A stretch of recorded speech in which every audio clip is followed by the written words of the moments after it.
what's up? You made it to the halfway point of the week. We all made it. Welcome into the Farm Bureau studio, Farm Bureau Insurance. Go with the home team. They are your home team at Farm Bureau Insurance across the great state of Mississippi.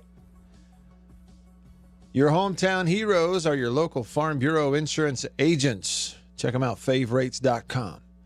I'm Matt. JB's here. Most importantly, you are here, and there's lots of ways for you to be a part of the show. You can call me, text me, comment on the live stream. You can even tweet me, and I might check that at some point here during the show.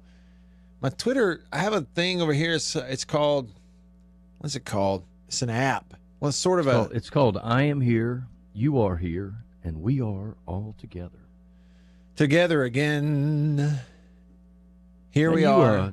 You stepping it up, man. While you're looking up that app thing, I want to tell you, man, I applaud you and Jake and Beeve for being a good teammate, man.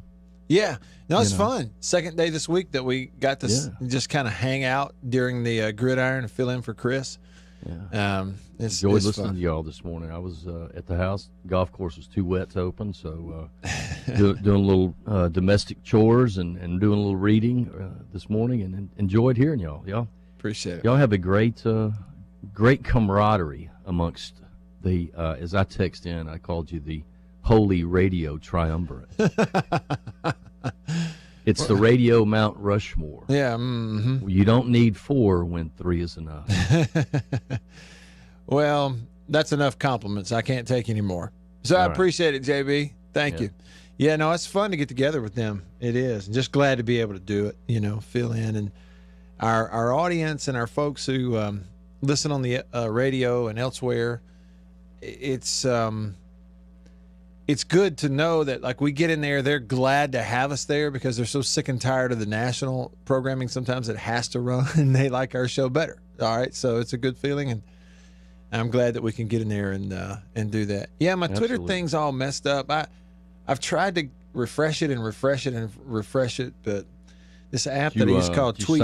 So you sign out and come back? I did. So it may just be my computer. I don't know. Anyway, but everything else working smooth. I've got the text line going, the country pleasing text at 885-ESPN. Y'all text me, 885-3776. I'll get your text. Also, call me today on the Davini Equipment phone line. Davini Equipment in Madison and in Jackson. Your Kubota dealer, the oldest Kubota dealer in the U.S., in the whole United States. They've been selling Kubota longer than anybody else, which means, what it really means is they've been doing it better longer than anybody else. And they've got some pretty cool stuff. I'll tell you about it throughout the show. The Kubota L-Series tractors and the MX, big-time end-of-the-year discounts that are going on right now, kind of starting right now at Davini. So if you're in the market for a tractor you can get up to like $2,000 off, 0% APR for 60 months, no payments for 90 days. That's just one example on the tractors there at Davini. So I'll tell you about some more of it as the show goes on.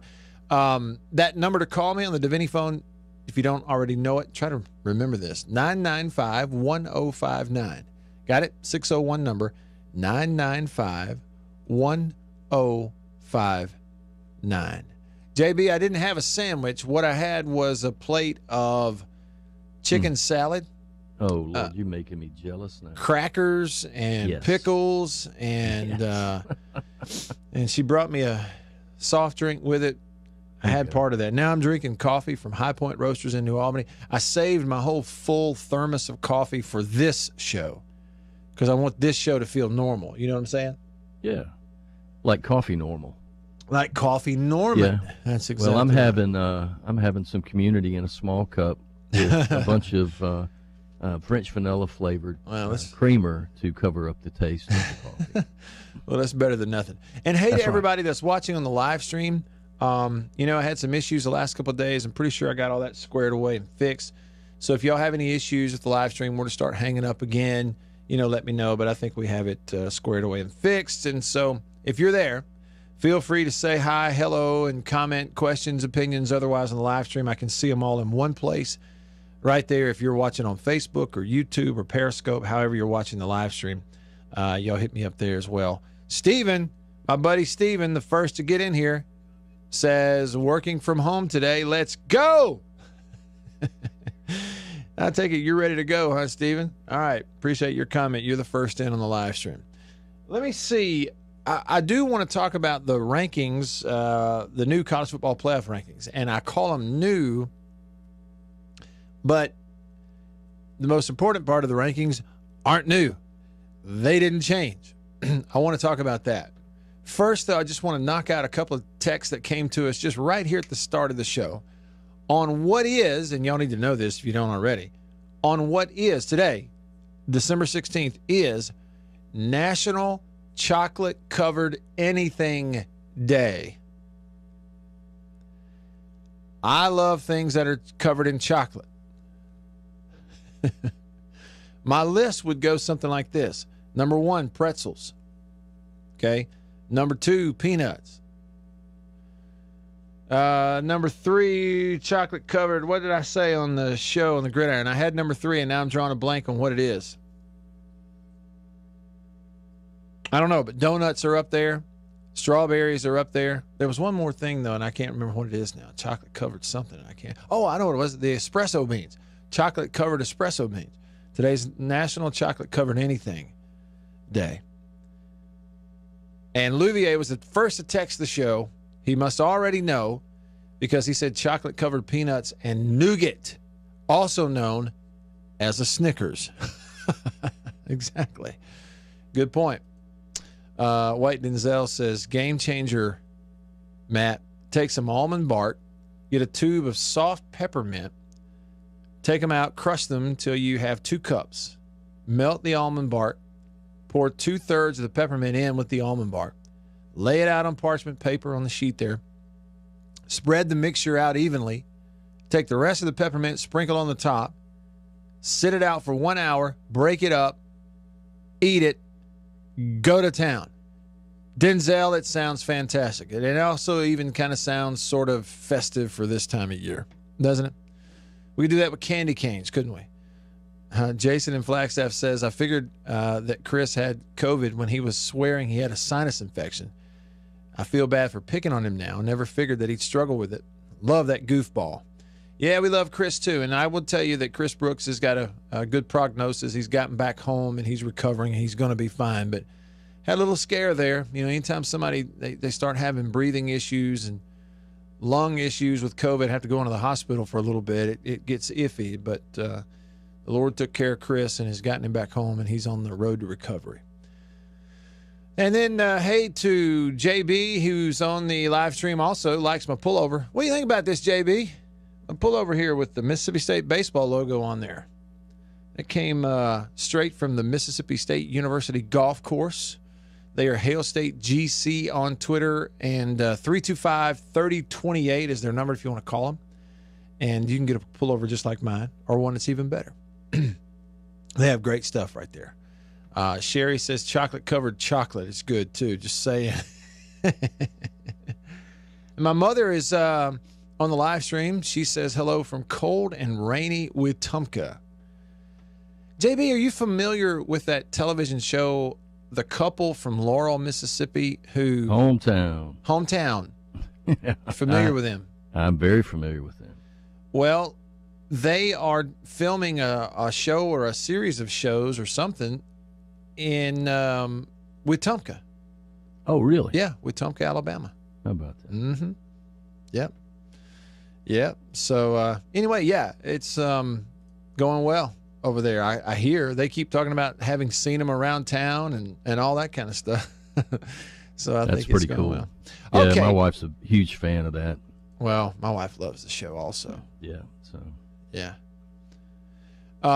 I do want to get into these, to the rankings, the college football playoff rankings, because there's a couple of things I want to point out there. And I didn't get to.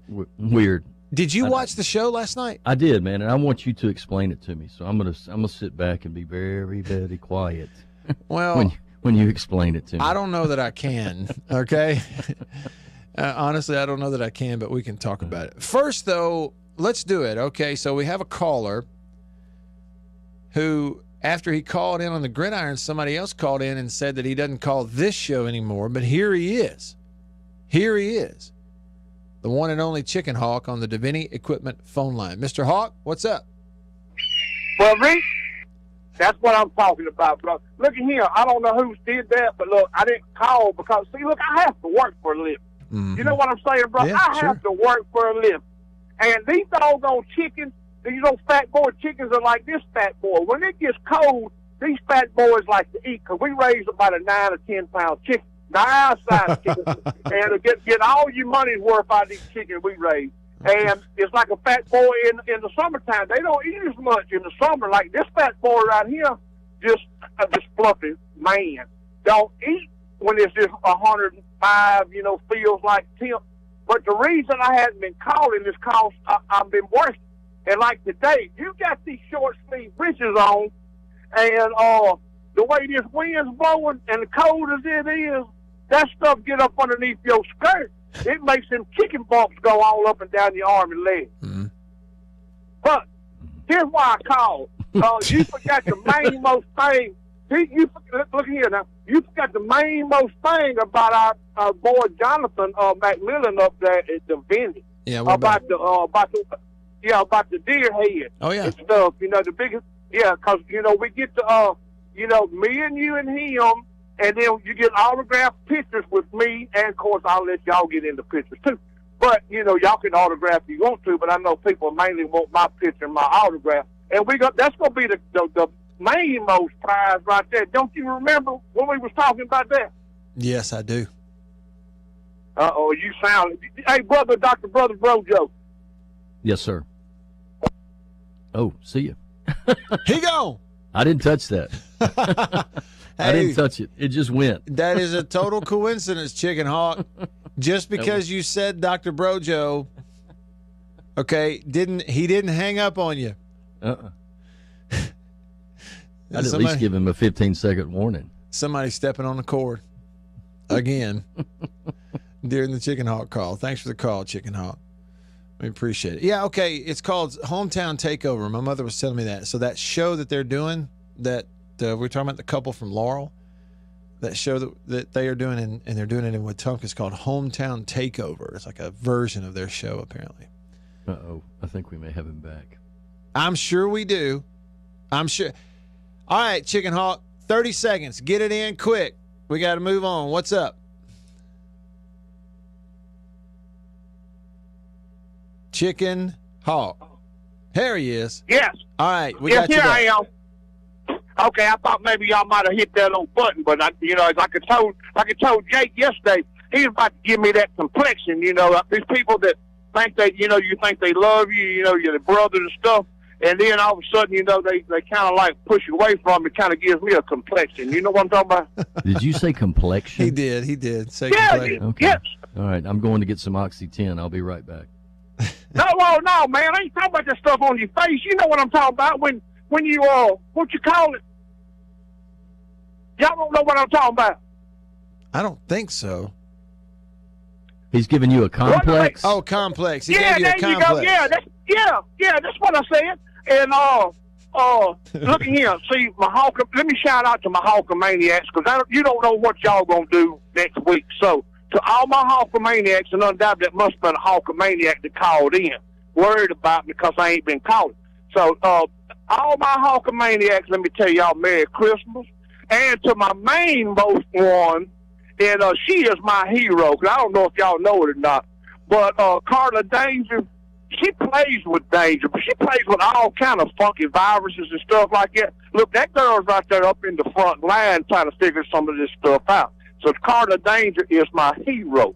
But now, Dr. Brother Brojo, you know that I love you, right? Absolutely, man. Okay, well, I want to say to Jason on top of the flag out there, yeah, because, hey, Carla Danger, baby, I agree with Jason. Don't be sending me none of that yellow snow now, because you sending some of them snowmen to Lou Bell.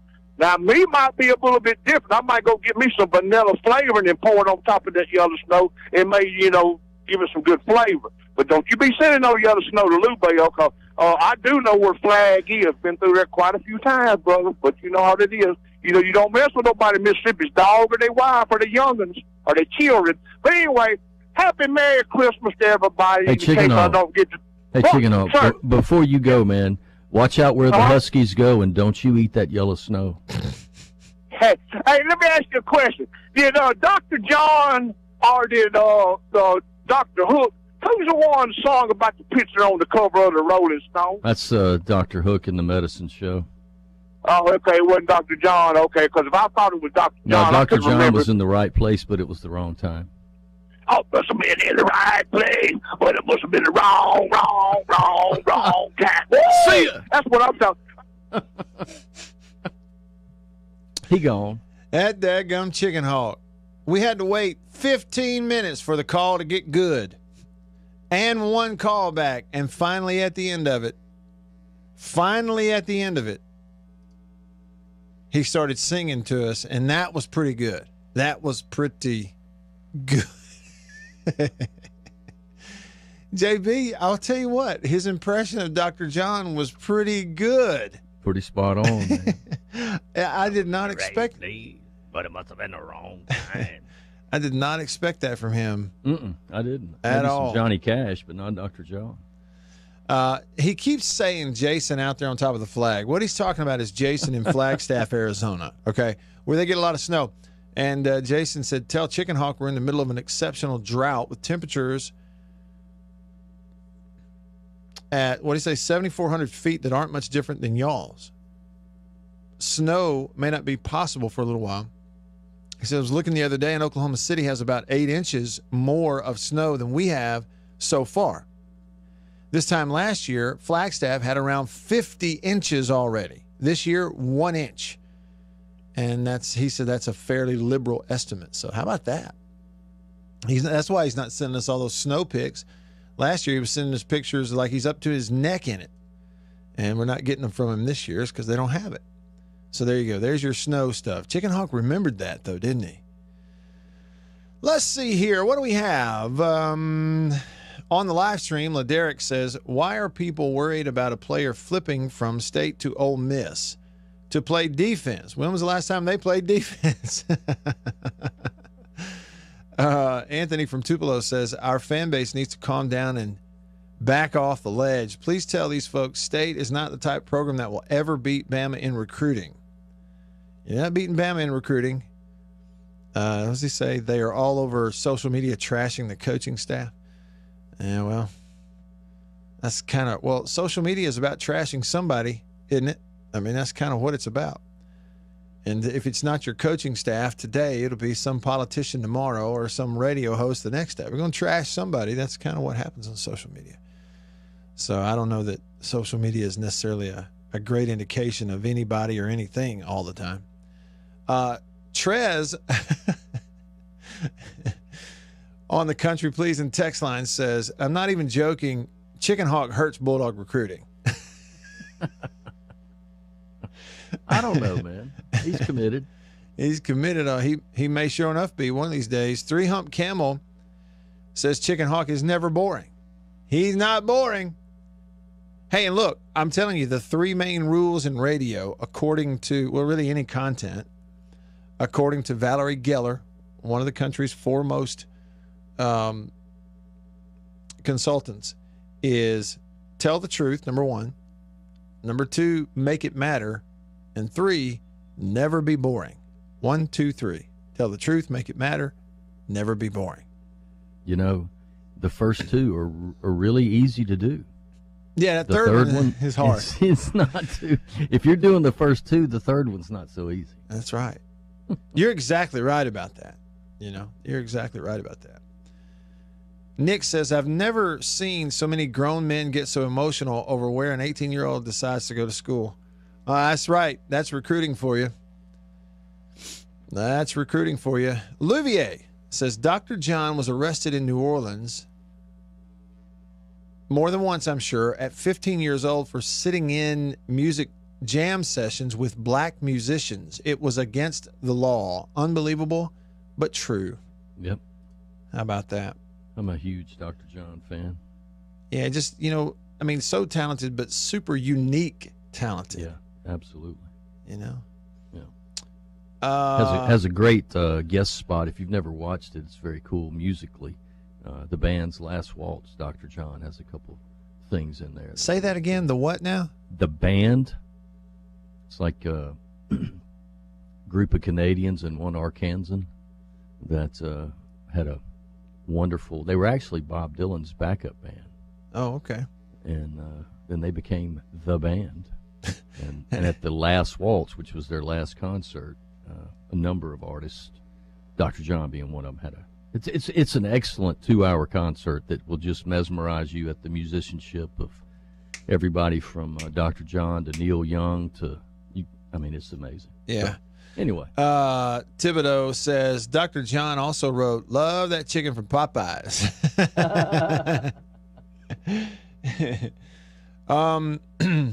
I'm going through some of the texts and some of the comments because getting over to the college football playoff rankings, number one, ain't happening. And number two, it must not should have happened because we just, for 20 minutes, we've been doing other stuff. Tommy says, State's always been a developing program. Yeah, it sucked losing 3 big recruits, but it is what it is. I'm excited for Harmon. And listen, guys, I don't even know who that is. I have not been keeping up with it. I don't. I know that it's something y'all want to get into, and every year we get one signing day a year, but it'd be disingenuous of me. It'd be a lie, basically. We're supposed to tell the truth. It'd be a lie for me to tell you I know about who you're talking about and what is this and what is that guy and this recruit and that class. It's just not for my show. Y'all stick around. Don't give up on your dream. Your local Mississippi team at Angel Oak Home Loans may have the perfect solution for you. Trust me on this, you will sleep better on a mattress from Nest and Wild. It's 100% American made, from top to bottom, all the way to the floor. It's a great Mississippi company. It's right here at home. I know the people. Every mattress they make is 12 inches thick, and if you order it, it'll show up in your doorstep in 5 days. So if you're like me and sometimes you procrastinate on Christmas gifts, you can wait right up until the last minute. All right, I'm not suggesting that, but you could do it. And if you use Bully20, BULLY20, you also get a free pillow top mattress cover to go with it. So it's a great deal. Use that code. Go to nestandwild.com, order your mattress, get it here in time for Christmas. Winsipedia.com. Winsipedia.com. Wins, the letter I, pedia.com. Winsipedia.com. If you're a football fan, if you keep up with games, you have a favorite team who's playing somebody new this weekend, certainly if you're a person that's in media, like me, you're in radio or maybe you write, this is an incredible website that's a resource for any historical matchup. You can compare any two teams, just put them in there, no matter who they are in Division I football.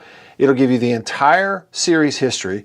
It'll give it to you visually in a graph. You can click on individual matchups. You can look at the whole list. You can even get information, historical information on just one team, but Winsipedia, it's a great historical matchup resource for college football. Check it out. After these messages, we'll be right back. Farm Bureau Insurance stands ready to provide financial relief to our communities in this time of crisis. This includes a one-time credit to all personal auto policyholders, a donation of $500,000 to the Mississippi Food Network, and additional payment options for those hit the hardest, all while continuing to service customer claims as well. But this is the time to go above and beyond. These are a few ways we're keeping the Farm Bureau promise. To learn more, talk to your agent or visit us online. Go with the home team. Hey, let me tell you a little bit about C-Spire. If you head with me over to cspire.com, over to their website, this is something you can do. And I noticed this today before I went and logged in. I was going to pay my bill. And it says at the top, deals you can believe in.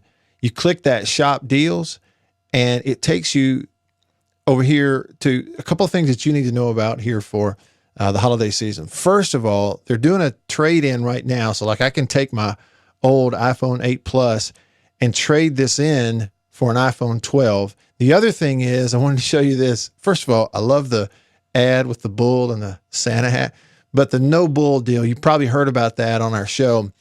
No gotchas and hidden in the fine print in the bill. No most expensive plan requirements. No waiting 3 months to get your promo credit. No having to, bring a phone number with you, all that kind of stuff. I can tell you from experience, I go here, my bill's the same every month. There's not a lot of hidden stuff. My cost doesn't go up. Once I'm in. I know what it costs every month. You get all of that stuff. And I just wanted to make you aware. Just go to cspire.com. You can see all of it. Merry Christmas. The Zone and streaming. Check it out online now. At thezone1059.com. All right, back with you. Live in a Farm Bureau studio, Farm Bureau Insurance. Go with the home team. They are your home team at Farm Bureau. I'm here. JB is here. Most importantly, you are here. So however you want to be a part of the show, you can be. Call me, text me, comment on the live stream. Lots of people saying hello on the live stream. Really do appreciate y'all tuning in. Sven is in Germany. He tunes in just about every day. And he says he doesn't have Facebook or Twitter or any of that. He just gets on the YouTube live stream every day and oh wow, and talks to us. And gracing us with her presence is Miss Annabeth, the and homecoming her voice. queen. Hello. Where is Sven from in Germany? Does he say? Sven, let us know. Are you Berlin? Are you Munich? You've told me that before. Stuttgart, Cologne. Have you told Sven how you lived in Germany and played football? Yeah, I think we talked about it at one point. I think one of the first times when he told me he was from Germany. I said, "Hey, you spent a year over there. Lived over there for a year. It was neat. It was neat. It certainly wasn't home. Food's better here. Yeah, some of that kind of So stuff. I got to come in, and you said you're going to be doing the college play. What did you say? Oh yeah, the playoff rankings. Yeah, there you go. He's from Berlin, by the way. Berlin. Wow, that's really neat. Yeah, it is historic. Interesting band as well. Is there a band named Berlin? Oh yeah. Okay. Made their one-hit wonder back in the early days of music television. Okay. Huh. Not familiar. News to me. Not familiar. I'm trying to get that hard drive cleared off in my brain, but it doesn't go away. One hit wonder. Yeah, the playoff rankings, so they came out last night, and JB sent me a text. I think he had watched the show. We didn't watch the show. Yeah. We haven't been watching the release shows on Tuesday nights of the college football playoff rankings. It's not been on the radar, so to speak, this year like normal. Really, Christmas movies have been on the radar. Right. Mary Liddy has kind of taken over. We've and that's watched okay. a million Christmas movies and all that kind of stuff. Yeah, we've had fun. So I think to myself, well, I've seen a few comments. JB mentioned it. I'm going to pull it up and look at it. Well, I pull up and look at it and go, well, this is the new playoff rankings, but the most important rankings are not new at all. They didn't change at all at the very top. They still have Alabama 1. Shocker. Notre Dame 2. Clemson 3. Ohio State 4. Texas A&M 5.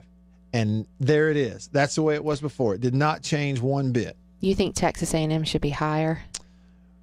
Well, in terms of ranking them higher right now, I don't really know. But what I do know is they should be much closer to being in that 4-team playoff than Ohio State. That's Right. what I do know without question. And the deal with Ohio State is they've only played 5 games. That's insane. I've heard you discussing this for a while. I went through the whole rant. So I get to looking at this going, okay, I'm looking at it in kind of 2 or 3 stages. The top teams, well, they don't change those at all going into the conference championship weekend. Then you start looking at these other group of teams and you go, oh, okay, well, Iowa State is up to number 6. They jumped Florida. They are 8-2, same record as Florida. Florida falls a spot because they just lost to LSU. Right. Okay. And you go, well, look, Florida's better than Iowa State, aren't they? If Florida played Iowa State, would Florida beat them? I don't really know, but, on the surface, you think, well, Florida would beat Iowa State. But this is a recency bias thing somebody's phone's ringing, that just because they lost to LSU, they're going to bring them down, a spot. Well, okay, fine if you want to do that. Here's the thing for me, though.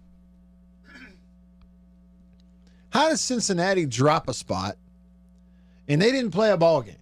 Yeah, that's exactly what What in Fowler the and world? Herbstreit were talking about last night. What in the world? They felt like that Florida actually should be where Cincinnati is, and Cincinnati should be where Florida is.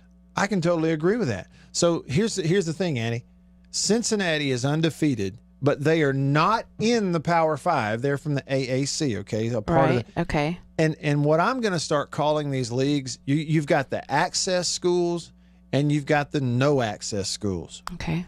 In other words, the SEC, the Pac-12, the Big 10, the Big 12, and the ACC, the Power Five. Any school in those conferences, you've got access to the playoff.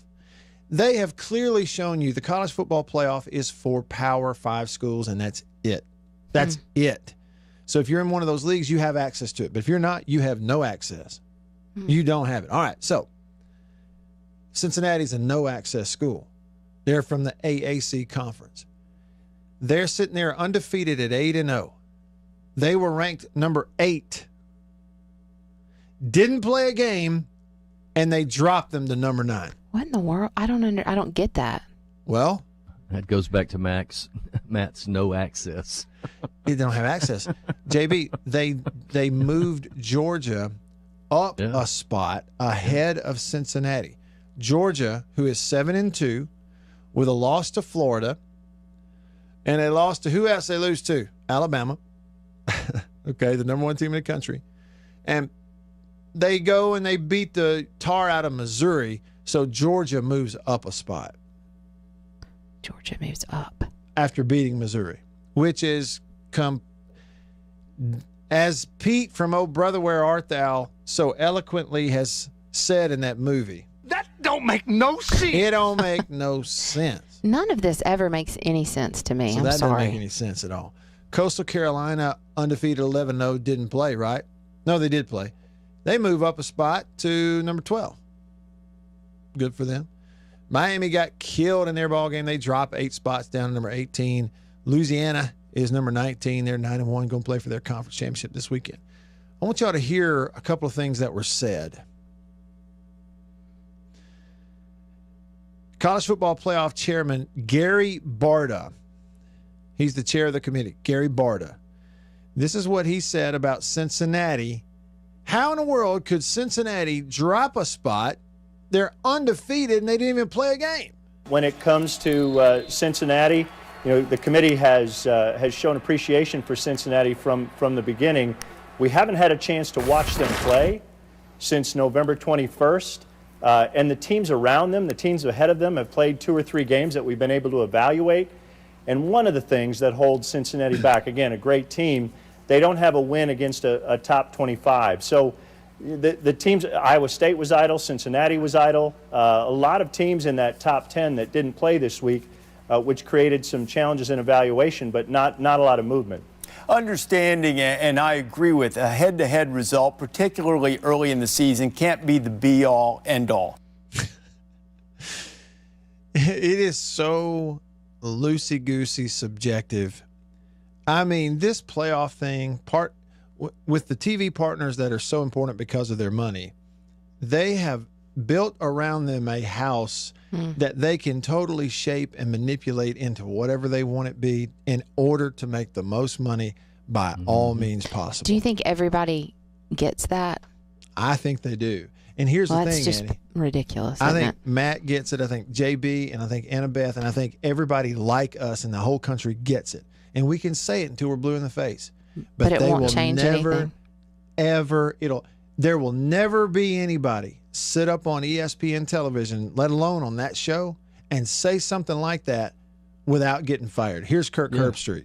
I just want to say that if whether it's right or wrong, there's a perception with Alabama, Clemson, and Ohio State that they're the better teams and better programs in college football. And if the shoe were on the other foot, and Alabama, let's say, played 5 games, or Clemson played 5 games, and the 5 games that they played, they looked dominant. And then they were going to go off into their conference championship and go have a chance to win their conference and play 6 games. I would guarantee you that they would be facing the same situation that Ohio State is facing. So you can say that's unfair. The committee's trying to put the best 4 teams in the playoff. Give me a break. Didn't he play at Ohio State? He did. Yeah. I mean, you just might as well go ahead and give the Heisman Trophy to Ian Book. The Heisman at Notre Dame. Why so? Because of what we just listened to. Yeah. I mean, who else in the world would they want to win it other than Ohio State? Other than Ohio State. Notre Dame. They are praying Clemson gets beat by Notre Dame. Mm-hmm. Make it easy, right? Yeah. Well, and listen, the thing about Herb Street right there, what he says, the committee is trying to put the 4 best teams in the – okay, well, I didn't understand this when we got into this playoff thing, but I understand it now. This is a deal of people in a room sitting there basically saying a team's win-loss record is only a teeny tiny portion of what we will use to decide who we put in the playoff. This is the thing, Andy, that I think, and I said this yesterday, that's so hard for me to stomach and to just accept as a former player. As a player, you're in the mindset of, I could be at State, I could be at Ole Miss, or I could be at Alabama. And frankly, if we have a good team here and we outwork people, we're going to be recognized. And we can actually go out here and earn on the field in our games. We can earn in our games the right to go out here and play for a championship. Apparently not. They are telling you that's not the case. That ain't the case. Your win-loss record, to heck with it. It only helps us. In some cases, if you're the right kind of school and you're undefeated, access school, and you're undefeated, well, we don't really have a choice. We got to put you up there. That's pathetic. Well, and maybe I'm overcooking this thing and it would sway somebody like you. I don't think so. Well, but I always ask you, not when you're just on the radio, but off the air from a player's perspective. And that's what you speak from a lot of times because you were one. Mm-hmm. And so I think it's all fair that you're talking in their benefit. I mean, think about it from their eyes. They're all at school. It's Christmas vacation where everybody's still having to play football. They're blood, sweat, and tears during Corona. And look, it really doesn't matter what your record is. It just matters what your school is. That's right. It doesn't really matter as much. It's like a guy wrote yesterday. You look at Ohio State, 5-0. They basically had an open date, extra week of preparation before 4 of their 5 games. And the committee is basically, it's like telling somebody you can play in the Masters and you can play on the forward tees. Everybody else plays back here.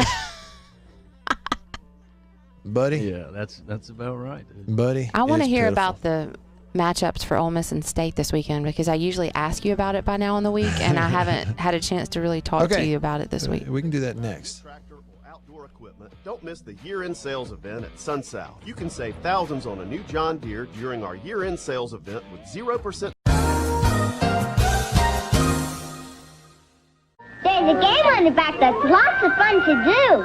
All of the kids in the neighborhood say Tootsie Roll Pops are triple good. Triple good. You'll love Tootsie Roll Pops. Hi, I'm Mike Wallace with a sensational shortening discovery for better baking and frying.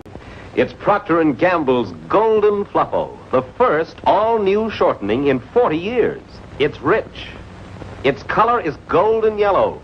And what a pie it makes. Richer looking, better tasting, more appetizing. But let's hear what Mrs. Thelma Styra, Indiana State Fair baking champion, had to say about Fluffle. I love Fluffle. It makes such a golden brown pie. Oh, man, that's some apple pie. Well, Mr. Wallace, that's a prettier pie than I ever baked with plain white shortening. And look how flaky it is. This yellow Fluffle is such a short shortening. Makes pie crust so rich. Like cooking champions, get richer looking, better tasting, more appetizing results in everything you bake or fry. Get Golden Fluffle. After these messages, we'll be right back. I've been accused of wearing a lot of hats in my career. And if you go to the Mississippi State University golf course, you can wear a lot of hats, a lot of the same hats I wear. Oh, that's nice. You know you like that. On Twitter, they are at HailStateGC, or call them 325-3028. That's the Mississippi State University golf course. We wear a lot of hats. Hail State. After these messages, we'll be right back. We are about to have a fire and cook some sausage. A country pleasing sausage is outstanding whether you cook it over a fire or in the house. Cook some of this right here. It's green onion flavor. You see that? But this right here is my favorite, the maple flavor. And this is great for breakfast. It's awesome cooking it in the house because it makes the whole house smell good. Oh yeah. Let's eat country pleasing sausage, the best, hands down. If you go to countrypleasing.com, you can actually order this and deliver it to your house. Country pleasing sausage, hands down, the best. Trust me.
Online transmission is ready, sir. Live online at thezone1059.com and keep your radio turned on to ESPN 105.9, The Zone. All right, back with y'all. All y'all. I'm here. I'm Matt. JB's here. And the homecoming queen is here. I meant to give you a round of applause earlier. I'm good. Did I do it? Did I give you your... I think you did. No, I think you deserve it. I've become accustomed to it, haven't I? Oh, take a bow. Thanks, Matt. Hey, I don't care what you say. Whenever I do that and you hear the applause, you smile. What is that on your floor of your studio back there? It's white. Oh, it's little pieces of chalk. Chalk. Yeah. Because this wall is chalkboard. Yeah. Yeah, so that's what that is. Sorry. I'm sure the cat came in here and pulled that out. Yeah. Kind of like he has my shirt. Yeah, I had this nice pullover. That's one of my favorite shirts that you have. It's the kitten. Yeah. It's the kitten, JB. The kitten has just scratched it up. The little kitten Dub. WC. He's messed my shirt up. Okay, BB on the Country Pleasing text. I'm sorry. Now I get it. I didn't know. What? My mind was in the wrong place. He sent something about, and I didn't quite understand all the words in there, but it was something about Ole Miss and State. And I was like, I texted him back on the text line. I was like, I'm not sure what we said because I misunderstood what he was saying. Okay. And he said, I'm talking about recruiting. Recruiting? He said recruiting, so sorry about that. Maybe that's the cool term to use. Recruiting, yeah, instead of recruiting. So, yeah, BB's an Ole Miss fan. That goes along with Annie. I thought I'd just pass this along. Somebody in the live stream here a little bit earlier when you popped up. You've got tons of messages on there. And there's no way I could possibly read all of them. I'm watching you scroll through it, and I'm pretty amazed. Oh, here it is. John said, tell your assistant, talking about you. Oh. Love that title. Tell your assistant congrats to her team as they had an awesome signing day so far. Oh, good. Yeah. Good, she says. I feel like Lane Kiffin probably is a good recruiter. Yeah. They've done pretty well today, according to fans and people. And I was listening to Jake. Of course, I was on there with Jake and Beaver. And we filled in for the gridiron, and I didn't have it up. Jake was kind of going through it. And he's going to do Jake's going to have like wall-to-wall recruiting coverage this afternoon. Okay. But he was going through it, and he said they were doing pretty well. They had something like 17 players or something they signed today. You know, over the years that you've done sports radio, which is a long, over 10 years? I mean, it's been a long time. Yeah. You have never been one to just jump into the recruiting and signing day thing. It's just not your thing. Yeah, it's not my thing. It's just not. Yeah, it's not my thing. thing. Interesting. I've seen them come and go so much, and I think, I I don't know. Again, kind of looking at it through the eyes of, if you look at it from the perspective of a player, all of that looks a lot different than I think everybody else. And the perception of it. Well, and one thing I was telling Jake, and JB, thank you for the reminder. I haven't forgot. We're coming right to DJ. One thing, too, I was talking about this with Jake. This year especially is, to me, it's even sillier to really go into it, neck deep, chin deep into the recruiting stuff, because these players haven't been able to take visits on campus. So you think they could change their mind? Half of them are going to change their mind. And do your favorite verb, decommit? Yeah, decommit. We know what it means. It's not actually a word. I know. But is it a verb or a noun? Well, look, recruits have not had official visits where they get to stay on campus for a weekend with their family. None of that. They haven't been coming to games. None of that. Well, I very little of that as compared to normal. Right. Coaches have not been out visiting players and their families and recruiting visits at home. Because Can't do it. Not allowed, huh? It's all phone calls. And you've got hundreds and hundreds of guys signing with SEC schools who haven't even been to them. That's the truth. So if you think the transfer portal is busy now, you wait till this time next year. Wow. Good point.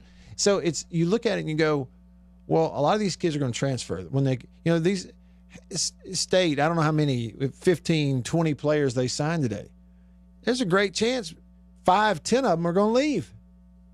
Same at all these other schools. Why would I spend 3 hours of my day reading through it when it's going to change? It's just not your thing. My thing is, tell me what the roster is when we get into fall practice, and then we'll talk about who's got what players. All right, let's do it. DJ has been patiently, kindly waiting on the Davini Equipment phone line, and I appreciate it, DJ. What's up? Thanks, man. I am glad to see the outcry against the college football playoff. I've been calling it a beauty pageant for years. Yep. And the thing is, I'm an Ohio State fan, and I realize that's an issue. That's definitely an issue because I said yesterday, I think they're one of the best 4 teams, but they're not one of the best 4 deserving. Well, let me point out some things last night. All right. They said Florida, who lost to a bad LSU team, only moved down one spot because they didn't want to put them behind Georgia because they beat Georgia. And you and I agree 100%. What happens on the field is what should be the only thing that matters. I agree. Well, Iowa State sitting at 6-2 that lost to 9-1 Louisiana. So they contradict themselves. They have no integrity. They have no clear vision of what they're trying to do. Right. Right now, the CFP is salivating on the prospect of getting Ohio State, Notre Dame, Alabama, and Clemson, because that would be a ratings giant. And it shouldn't be that way. Right. It should not be that way at all. I'm an Ohio State fan, but the thing is, the year that we lost to Penn State, and Penn State won the Big Ten, and they put us in and didn't put Penn State in, if you remember, I called in and said that was wrong. Absolutely wrong. But what you said about on the field, we've got to get to the point where you take 5 conference champions, 2 at large, to protect the top-heavy conferences, and then you take the group of 5 school that is rated the highest, and then you have a true playoff. Yeah, Matt, we don't have a playoff right now. No, you're so right. You're so right about it, DJ, because the conference championship thing that you're talking about, that absolutely lifts up and places on a pedestal the regular season.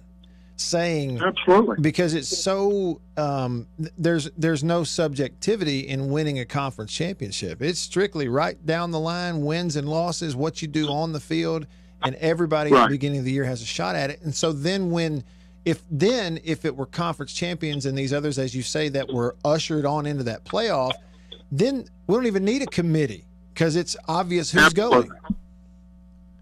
Well, and let me ask you this.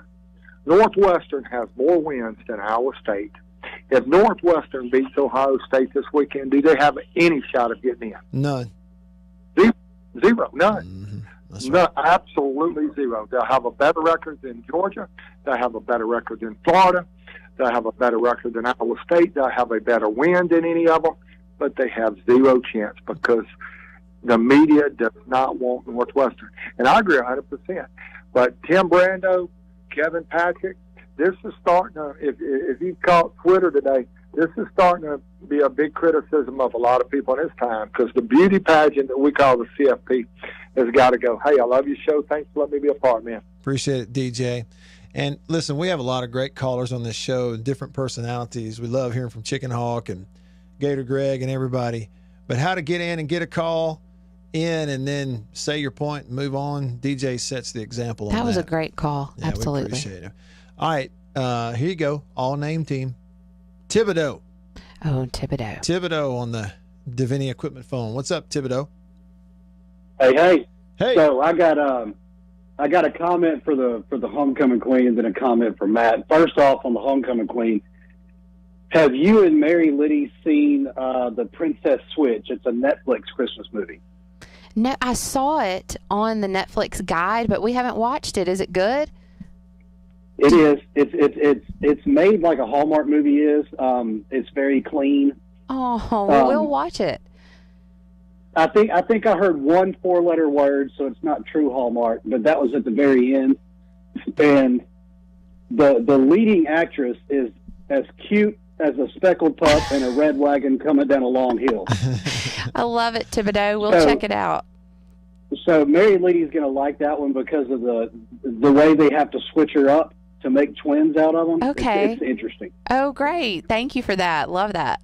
We'll watch it. Yep. Thanks for the recommendation. Matt, look, man, why don't we just go back to being the BCS? Yeah. I mean, it's the same thing. It's the same thing. They told us that they wanted the playoff to be fair and give teams a shot. No, they just wanted a couple extra games. Mm-hmm.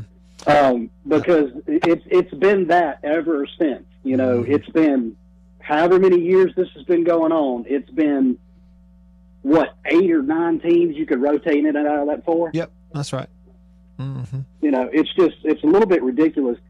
And to hear ESPN talk about the college football playoff, that's like listening to CNN or Fox try to cover politics correctly. You know, you can clearly see they have a bias to a system that they want, and they can really give a you-know-what about what the viewers think. That's exactly right, Thibodeau. And I'm telling you, if somebody were to sit up there and say what DJ and I have said about it, that's the last time they would appear. I promise you. Eric agrees with you. Eric texted us and he said, that's why I still say the BCS was way better than this committee. And it's a real shame that the majority of college football fans feel that way now because they had a real opportunity. Thibodeau, thanks for your call, man.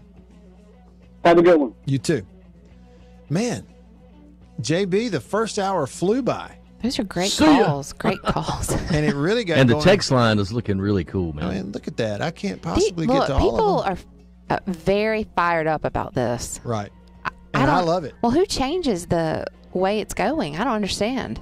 If everybody feels this way, I don't understand. Maybe we should picket, protest. Where do we go? Really? I'll go to Home Depot and get some lumber. Really? I'm kidding. Hour 2 coming up. Y'all stick around. Oh.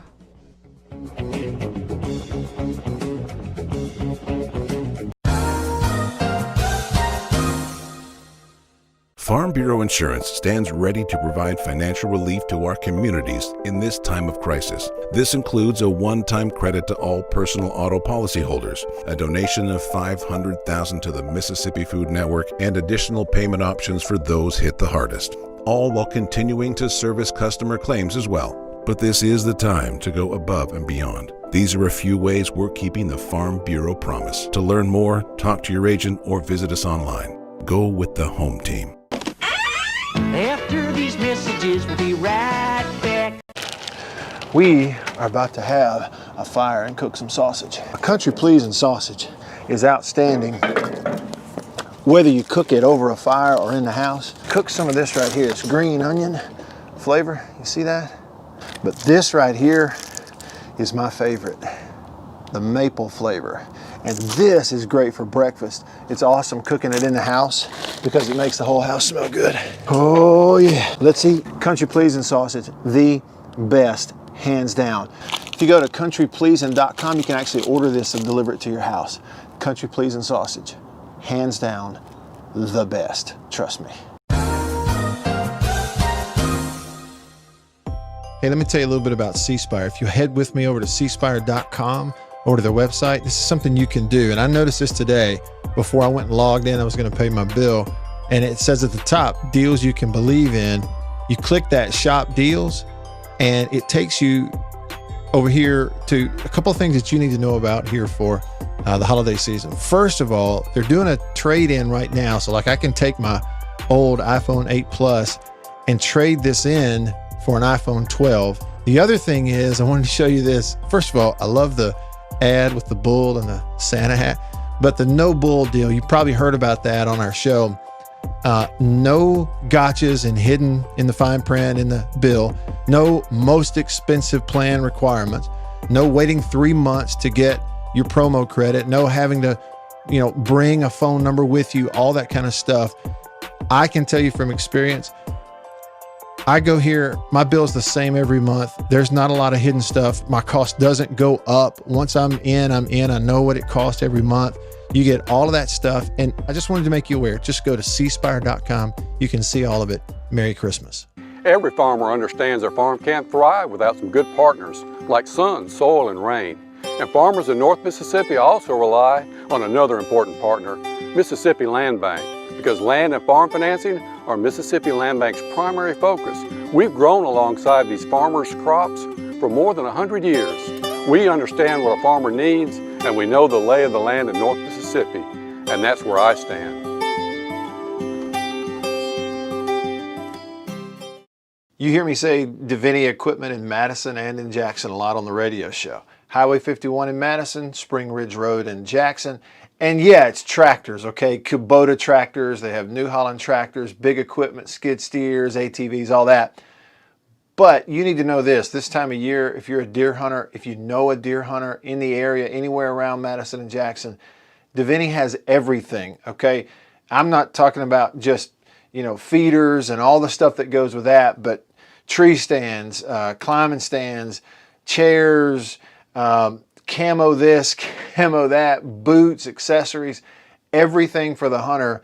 Deviney Equipment, Highway 51 Madison, Spring Ridge Road in Jackson. After these messages, we'll be right back. I've been accused of wearing a lot of hats in my career. And if you go to the Mississippi State University golf course, you can wear a lot of hats, a lot of the same hats I wear. Oh, that's nice. You like that. On Twitter, they are at Hail State GC, or call them 325-3028. That's the Mississippi State University golf course. We wear a lot of hats. Hail State.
Zone1059.com and on your radio at ESPN 105.9 The Zone. All right, it's hour 2 And it's underway. I'm Matt in the Farm Bureau Insurance Studio. Farm Bureau, go! With the home team. They are your home team at Farm Bureau. Hometown heroes, your local Farm Bureau insurance agents. Annie, it's nice to know that we have our insurance here. Home, life, auto insurance with Farm Bureau. Because, like everybody else around here that does their insurance with Farm Bureau, I know my Farm Bureau agent personally, one-on-one, Adam Watson. That's right. Sometimes I just text. It's been a while since I've done it. Sometimes I'll text or call Adam just to mess with him. He's a good guy. He is a good guy. And they're really sweet. I know I've called to ask them questions about, monthly payments or anything, and they immediately email you right back or they call you right back, and they're so nice because all that stuff is over my head sometimes. Well, and they take care of you, and I'm not just saying that. They really do. Well, and they're nice because it's just people just like me and you. Yeah, it's they're not nice. It's not somebody sitting in a corporate call center taking calls in this big call bank and wearing a little headset thing. Hello, how may I help you? It's somebody. She works right down at the office, right next to Adam. Well, you get a live person. A live person. I was so mad that I had to be on hold with something the other day, and I thought, I just need to talk to a person. A human. I know. It's great that, you have that. So we just can't recommend it enough for our family. It's nice to be able, I can pull out my phone from C-Spire and go, Adam, I know it's midnight, but I got an issue. And We've got a problem. And he'll be like, what do you need, Matt? So appreciate them. Thank you all for tuning in. I'm here. Annabeth is here, better known as HQ, better known as Homecoming Queen. JB is here. He's a huge fan of Dr. John. Did I get it right? Dr. John? I think it's Dr. John. Absolutely. Okay, making sure. Dr. John. He's here. Annie, your mother just commented on the live stream. So hey to everybody on the live stream, Facebook, YouTube, Periscope. And she says, I love listening to, quote, my people on the radio. That's great. And then y'all can feel free to text me on the Country Pleasin' text line, Country Pleasin' sausage on grocery store shelves throughout the Southeast.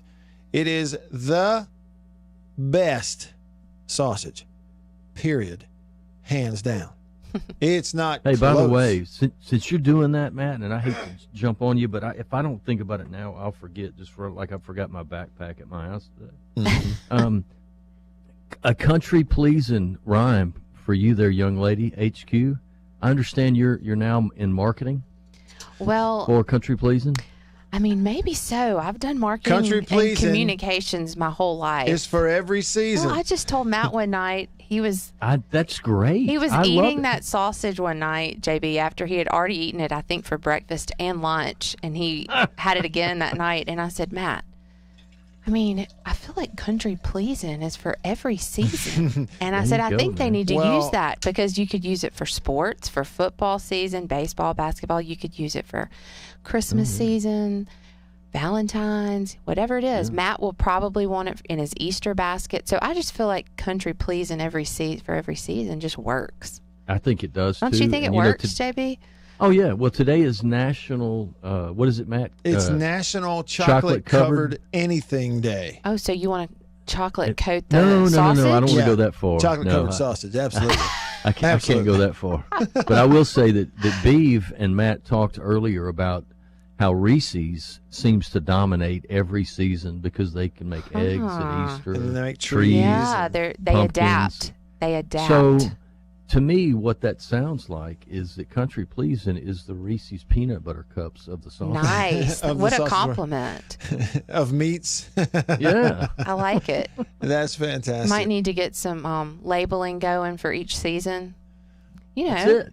Put some hearts on it for Valentine's. And I said the way that started was, remember, the old commercial that ran during the live stream was during the summer. I got on to you about it. And it was out there, and I'm like, hey, it's summer, and it's perfect for this. It's not summer anymore, Matt. And we just kept running the same commercial. And she said, you got to change it. It's not just summer. It's for every season. She went, hey, wait a minute. Hold on. Country pleasing for every season. Matt, isn't that great? I'm like, yes, it really is great. Well, there you go. So there you go. Y'all text me in the Country Pleasing text, 885-ESPN or 885-3776. Call me on the Davini phone, Davini Equipment, Madison and in Jackson, your Kubota dealer. I was looking at a lot of the deals that are going on right now at Davini. I'll give you some of those later, but as I mentioned, they have big time deals, end of the year stuff going on in their tractors. So the L Series tractors from Kubota, they also have New Holland, but some of those, like up to $2,000 off, 0% interest. You can, get the 0% interest for, I think it's 60 months. And you don't make a payment for 90 days after you get the tractor. So they do all this stuff at the end of the year where if you're just kind of thinking about it, don't wait a couple of months. Now is really the time to go. Are you wanting me to hear this? Is this a hint? I'm not saying that I need a riding mower or a zero-turn mower. Well, you don't need a tractor. Well, want. But a riding mower. Yeah, riding mower, zero-turn. I'm not saying I necessarily Sounds need pretty it. good. Buddy, do you know how fast taking care of those leaves would have been? But anyway. Be nice. Anyway, moving on. So, yes, feel free to shoot us a little feedback. I wanted to point out that Louvier said that earlier he texted and he said, JB is a gentleman and a scholar, and there aren't many of us left. Louvier. My man. He's the one that we really want him to have his own line of everything. Yes. Yeah, well, I've never met him, but I worked with Bo back in the day and knew of him and know of him just because of he's a great caller. And now that I've been on your show, Matt, for a while, I've gotten to know him through a little different animal, and he is he might be correct with that. I'm not sure about me being a gentleman and a scholar, but I think he for sure is. That's great. So he's a Renaissance guy. Ain't no question about it. He's got a real command of the English language, he's and a dude. He makes gumbo. I mean, yes, he does. He doesn't get any better. He came in here yesterday and he said he turned on his Cajun accent. He went and turned it on purpose, and he told us that the reason Florida lost to LSU was not because of that shoe. In his words, it was because of that swamp fog. The swamp fog. Did Gator Greg call in after that loss? I hadn't heard from Gator Greg. Gator Greg, I'm so sorry. I think he's mad at me because I tweeted out a little funny joke about Florida losing and throwing the shoe, and I wonder if he's mad at you. I hope he's not. Gator Greg, if you're listening, it was just meant for a laugh. Don't need to upset him. Yeah, we love him. It was not taking a shot. Okay, I wanted to read this. Bo, not B-O, but B-E-A-U, Bo, on the Country Pleasing text line. What did the committee mean when they said Cincinnati does not have a win over a top 25 team? They beat 16th ranked SMU and 22nd ranked Army at the time that they beat them, and they are 8-0. And what he's talking about was that clip I had from the chair of the committee when he was talking about Cincinnati. When it comes to Cincinnati, the committee has shown appreciation for Cincinnati from the beginning. We haven't had a chance to watch them play since November 21st, and the teams around them, the teams ahead of them, have played 2 or 3 games that we've been able to evaluate. And one of the things that holds Cincinnati back, again, a great team, they don't have a win against a top 25. So there is the comment he's talking about.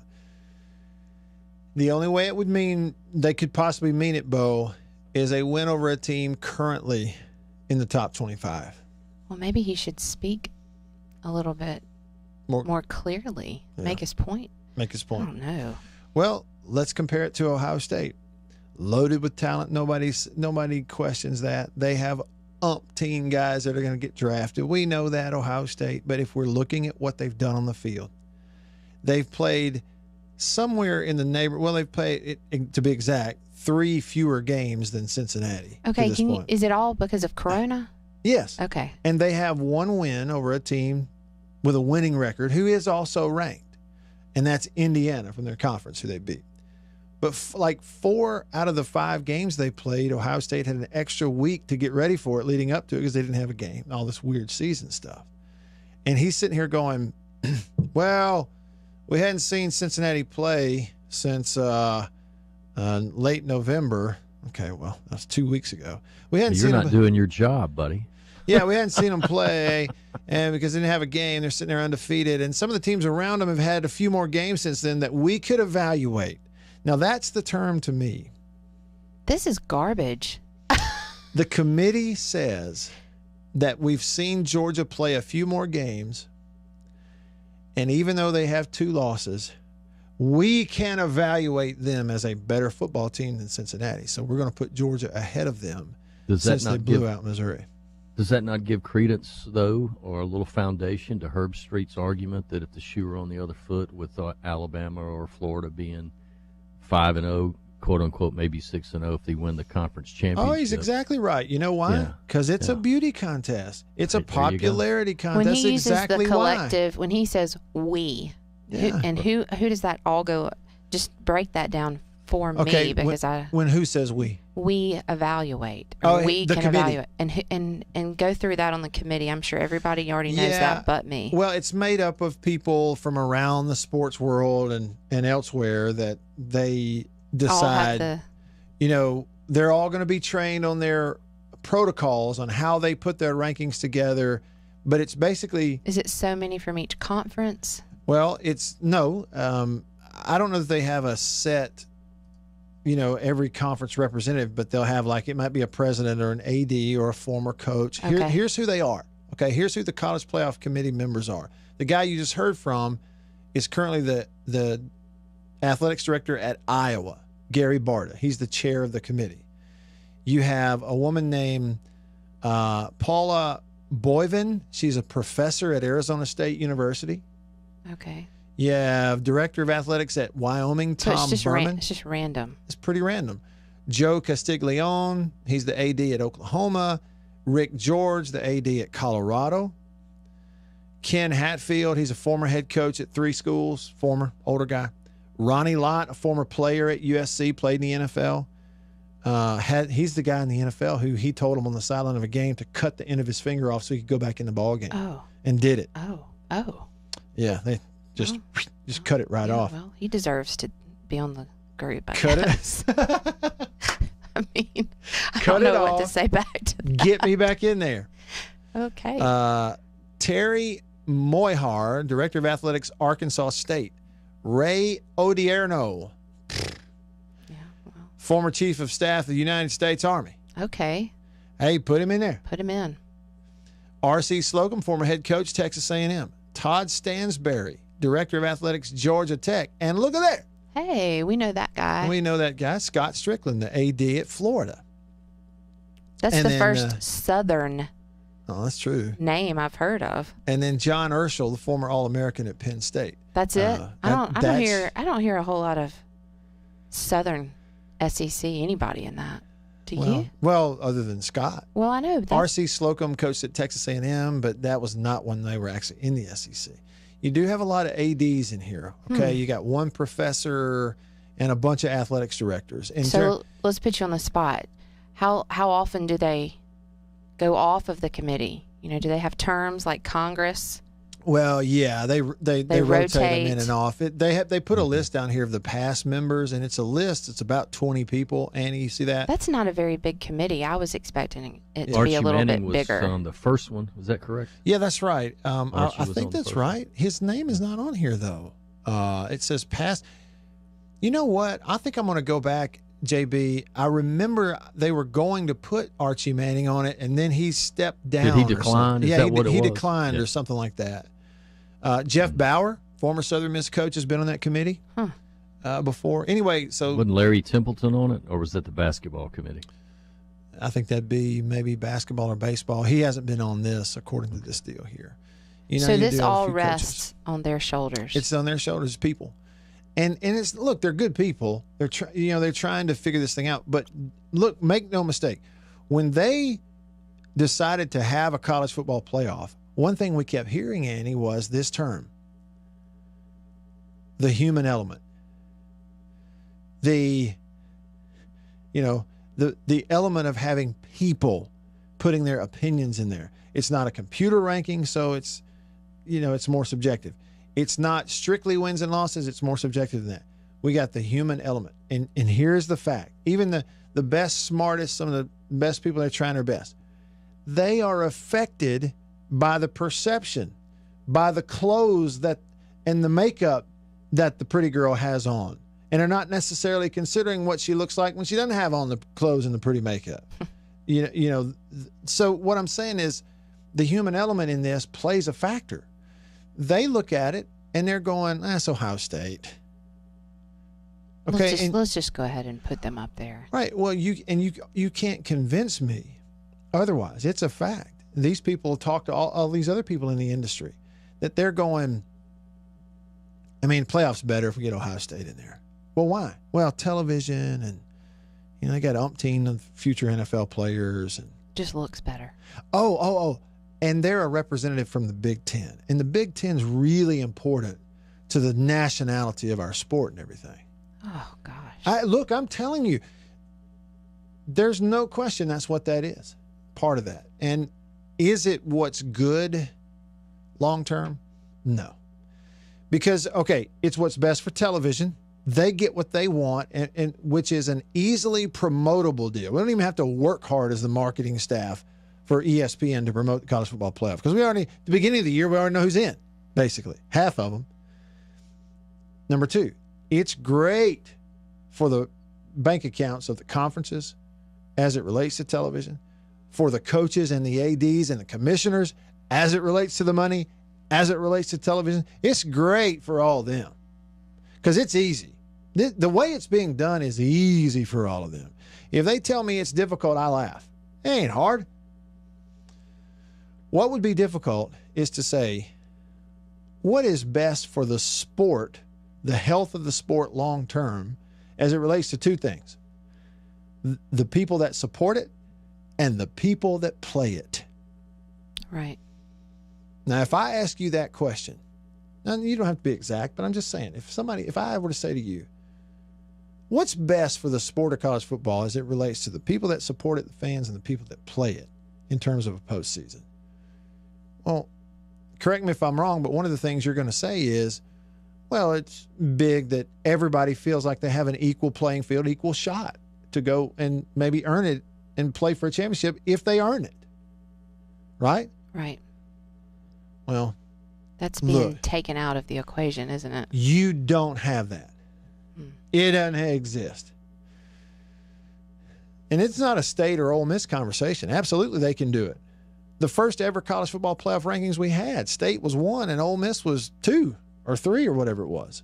They can definitely do it if they go earn it because they are part of the Access Conference. They'll give you access because you are in the SEC.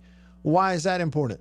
It's not just about players. It's not just about the sizes of the fan bases. BYU's not in a conference, and they have a bigger fan base than State or Ole Miss combined. State or Ole Miss the size of BYU. So it's not just about numbers. It's about that conference tie-in to this playoff because of television. Why is television important? It's important to them because of money. Therefore, it's important to us because of money. What I think we have to do is look at it for what it is. The college football playoff itself, putting the 4 teams in there, it's not about having a more deserving national champion. What it is about continuing the relationship with TV partners to grow it as big and as massively as we can possibly grow it nationwide to make more money. That's what it is. It's not about access for schools that aren't in the Power 5. That ain't it at all. Coastal Carolina, undefeated 11-0. They won the National Baseball Championship a few years ago. Won the College World Series. Same one State and Ole Miss competing for it. Beat big teams, went and won it. National title baseball. They'll never do it in football. Never. They could sit there 11-0, about to be 12-0, win the conference championship this weekend. They're 12th in the country. They could be 24-0. They could be 36-0 over the next 3 years, but they play in the Sun Belt. Coastal Carolina, you can win as many games as you can imagine, and you have no shot at a legit national championship. You don't play and exist in a world where one is available to you: Coastal Carolina, Southern Miss, South Alabama, UCF, Cincinnati. No access. This is very sad. You want me to get on a happy subject? It's very disheartening. I just feel really bad for those players that you're saying that to. Well, should we? Should we what? Should we feel really bad for those players because that are about to be 12-0, but they're discounted? Well, yeah. Yeah. I mean, they're getting, they got full scholarships and they're getting to play the sport they love. You know, they'll get a conference championship trophy if they win this weekend. Great. So you're saying they don't need I'm to saying have if I was at Coastal Carolina, if I was a player, I don't know that I would decide it, but I'd think about it. I would think to myself, you know, if I played at Jacksonville State outside of Birmingham, I could actually go win a national championship trophy and get a ring out of it. A national championship if I just compete in Division I AA. I'd think about it. A lot of layers here, Matt. Show is. And we're just getting started in hour number 2. Thanks for breaking it down for me. In the Farm Bureau studio. Chris, I'll come to you next. Y'all stick around.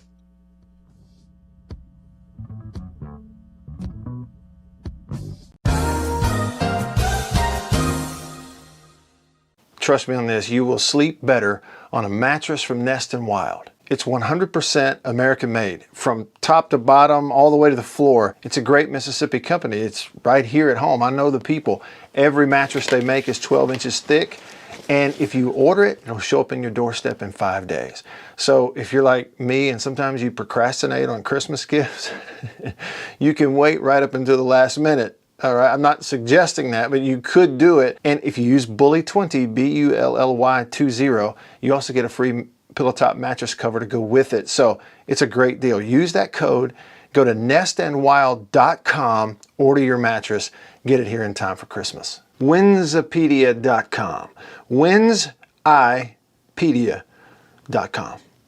Wins, the letter I, pedia.com. Winsipedia.com. If you're a football fan, if you keep up with games, you have a favorite team who's playing somebody new this weekend, certainly if you're a person that's in media like me, you're in radio or maybe you write, this is an incredible website that's a resource for any historical matchup. You can compare any two teams, just put them in there, no matter who they are in Division I football. It'll give you the entire series history. It'll give it to you visually in a graph. You can click on individual matchups. You can look at the whole list. You can even get information, historical information on just one team, but Winsipedia, it's a great historical matchup resource for college football. Check it out. After these messages, we'll be right back. Farm Bureau Insurance stands ready to provide financial relief to our communities in this time of crisis. This includes a one-time credit to all personal auto policyholders, a donation of $500,000 to the Mississippi Food Network, and additional payment options for those hit the hardest, all while continuing to service customer claims as well. But this is the time to go above and beyond. These are a few ways we're keeping the Farm Bureau promise. To learn more, talk to your agent or visit us online. Go with the home team. Hey, let me tell you a little bit about C-Spire. If you head with me over to cspire.com, over to their website, this is something you can do. And I noticed this today before I went and logged in. I was going to pay my bill. And it says at the top, deals you can believe in. You click that shop deals, and it takes you over here to a couple of things that you need to know about here for the holiday season. First of all, they're doing a trade-in right now. So like I can take my old iPhone 8 Plus and trade this in for an iPhone 12. The other thing is, I wanted to show you this. First of all, I love the ad with the bull and the Santa hat, but the no bull deal, you probably heard about that on our show. No gotchas and hidden in the fine print in the bill. No most expensive plan requirements. No waiting 3 months to get your promo credit. No having to, bring a phone number with you, all that kind of stuff. I can tell you from experience, I go here, my bill's the same every month. There's not a lot of hidden stuff. My cost doesn't go up. Once I'm in. I know what it costs every month. You get all of that stuff. And I just wanted to make you aware. Just go to cspire.com. You can see all of it. Merry Christmas.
can give you a little life advice. And that's the kind of thing that could warp you for life. You're right. It's the Afternoon Drive with Jake Wimberly. Weekdays 3 to 6 p.m. Online at thezone1059.com and on your radio at ESPN 1059. The Zone. Are you ready? Brace yourself. Now back to the Matt Wyatt Show.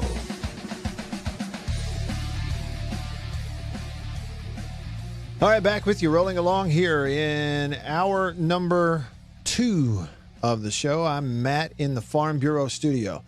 Chris has been hanging on a good little while, and I appreciate that, Chris, on the Deviney Equipment phone line. What's up?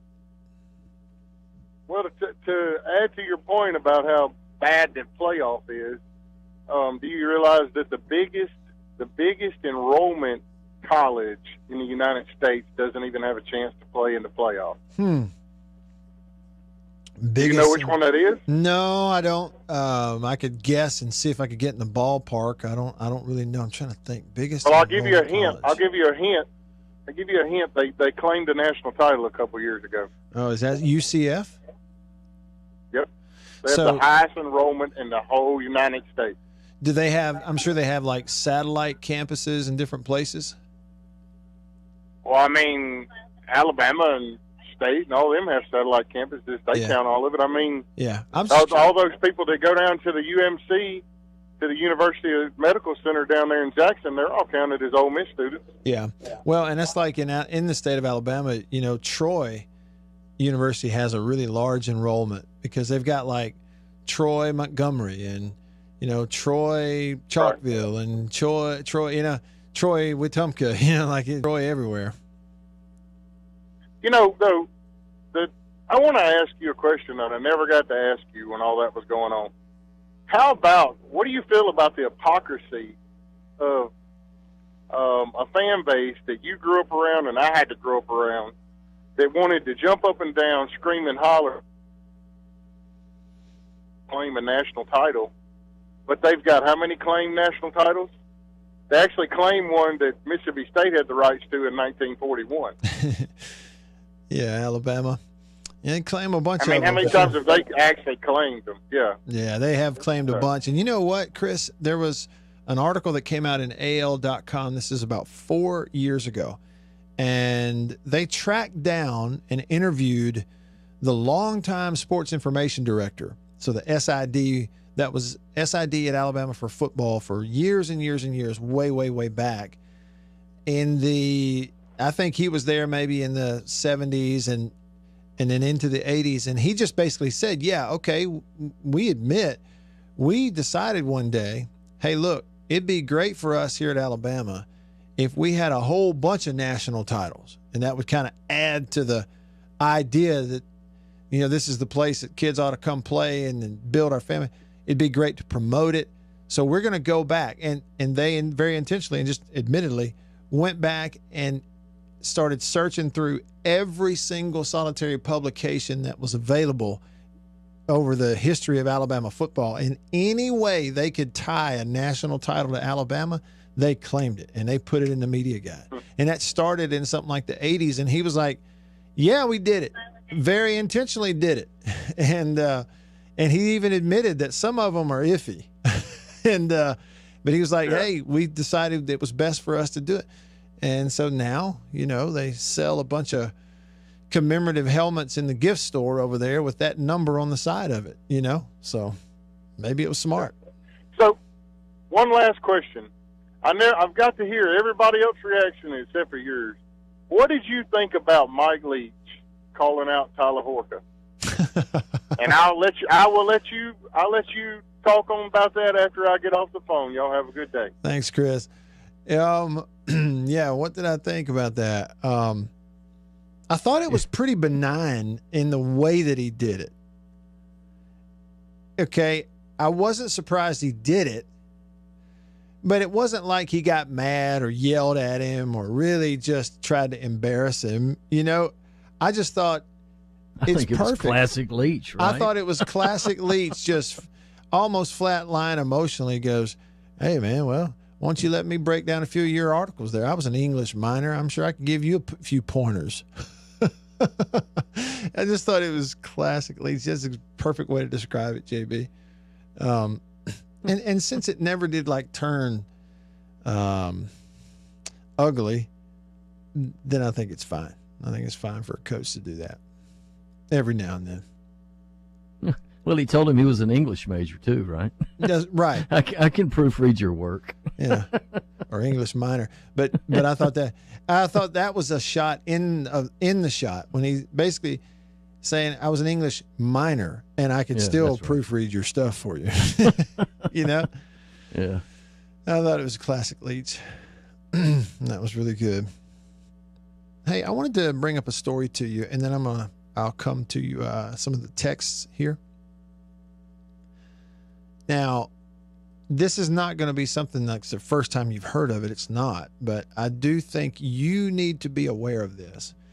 If you root for State or Ole Miss or Southern Miss or anybody else like that, you need to be aware of this. For the first time in over 30 years, the Supreme Court is going to hear a case that involves the NCAA. And it's about amateurism. Supreme Court going to hear the case. Earlier today, Supreme Court of the United States, Washington, D.C., agreed, and it says here, to review a court decision in an antitrust lawsuit the NCAA has said blurred the line between student athletes and professionals by removing caps on compensation that major college football and basketball players can receive. Now, it's a lot of words, but basically, okay, it's the NCAA who is saying, look, this lawsuit has basically removed the ability, removed any cap on what these kids could make and still be amateurs. It's all about amateurism. We want the Supreme Court to take a look at this. They are going to argue this case in front of the Supreme Court in 2021, this coming year. A decision is expected before the end of June. It's going to happen pretty doggone quickly. The last time the Supreme Court heard an NCAA case was 1984. It was NCAA versus the Board of Regents at the University of Oklahoma. Changed the way college football is going to be, would be broadcast on television. It happened in 84. It set the stage for the billion-dollar media rights contracts and conference realignment. Up until that time, you had about a couple of games on TV every week. 84, it just exploded after that. Big-time deals for schools and then conferences and so on and so forth. That's the last time they heard one. This deal, they are going to hear this, and the Supreme Court is going to have a decision by June about this whole current model of the NCAA, that is NCAA student athletes, amateurs. You make money, you're no longer an amateur, can't play. You're an amateur, you can't make money. We're going to find out soon. Fletch is on the Davini Equipment phone line. What's up, Fletch? Fletch, go ahead. Hey. Hey, man. Just heard a little bit of your conversation with the homecoming queen about essentially any G5 not having a chance. Mm-hmm. Maybe a two-part question. Is that fair? Yeah. Well, yeah, I don't know. I mean, if it is what it is, if the college football playoff belongs to the Power Five and they don't want to let anybody in there, it's their playoff. They can do what they want. It's really not a matter of is it fair, I think, in that regard. Now, and her question was about for the players on group of 5 teams, should we feel bad for them because they're not let into the playoff? And that's why I said, I just answered it this way, Fletch. Any level of ball I ever played, it was really important for me to have a purpose. And I enjoy playing ball, and it's fun. But football is really hard, and it's hard on your body. And dadgummit, I want a trophy to play for and to chase, and I'll do it. If you tell me I'm out here just to get beat up, I ain't doing it. Does that make sense? I'm not doing it here. I'm not doing it here. It does. That's what I meant. It does. It does. So is a potential bowl game and what used to be the rewards of a bowl game enough of a consolation trophy, or are they abusing those guys, the G5s, as fodder in a P5 conference? A P5 schedule. Yeah. And should they go back to that 1AA and give them a chance at that trophy? Yeah, that's what I think they ought to do, or have their own. I mean, they can have a league that's. If you want to tell me that the Group of Five is bigger, more robust than Division I AA right now, or the FCS, and that I would agree with that. Okay, I'll get on board with that. We'll give them their own one, right? So, you use the word abuse. Is it abusing them that they can't go to get it and that they go to these consolation bowls? That's great. That's fine. And if they want to agree to that, I think a lot of people would say, look, that's Coastal Carolina's deal. They want to agree to that. They're the one who decided to go be in a Sun Belt. I get it. I think, Fletch, what I'm saying, abuse not the right word. My deal is there is quite literally in all of major organized sports one little sliver of athletes who their governing body does not give them a championship to play for, and it's the Group of Five. Every other one of them, below them or above them, has a legit championship to at least go chase. They're the only one that doesn't have one. That's just my point. And I don't disagree with you, but is that not abusing their place? We're certainly taking advantage of them. It's definitely taking advantage of them, Fletch. Yeah, it is. And they're all taking the paycheck. I got my echo coming back at me right there. Yeah. Thanks, Fletch. Appreciate you. All right, Merry Christmas to you. Merry Christmas to you. For a moment, you think of calling for a ride, but nah, you live nearby. What's the worst that could happen? You get pulled over. Trust me on this, you will sleep better on a mattress from Nest & Wild. It's 100% American made, from top to bottom, all the way to the floor. It's a great Mississippi company. It's right here at home. I know the people. Every mattress they make is 12 inches thick, and if you order it, it'll show up in your doorstep in 5 days. So if you're like me and sometimes you procrastinate on Christmas gifts, you can wait right up until the last minute. All right, I'm not suggesting that, but you could do it. And if you use Bully20, BULLY20, you also get a free pillow top mattress cover to go with it. So it's a great deal. Use that code. Go to nestandwild.com, order your mattress, get it here in time for Christmas. Winsipedia.com. Winsipedia.com. Wins, the letter I, pedia.com. Winsipedia.com. If you're a football fan, if you keep up with games, you have a favorite team who's playing somebody new this weekend, certainly if you're a person that's in media like me, you're in radio or maybe you write, this is an incredible website that's a resource for any historical matchup. You can compare any two teams, just put them in there, no matter who they are in Division I football. It'll give you the entire series history. It'll give it to you visually in a graph. You can click on individual matchups. You can look at the whole list. You can even get information, historical information on just one team, but Winsipedia, it's a great historical matchup resource for college football. Check it out.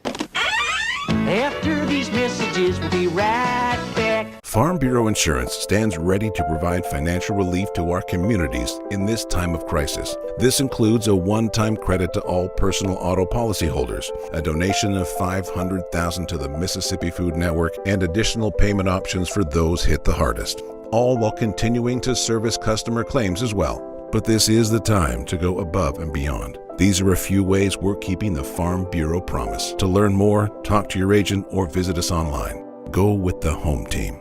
Hey, let me tell you a little bit about C-Spire. If you head with me over to cspire.com, over to their website, this is something you can do. And I noticed this today before I went and logged in. I was going to pay my bill. And it says at the top, deals you can believe in.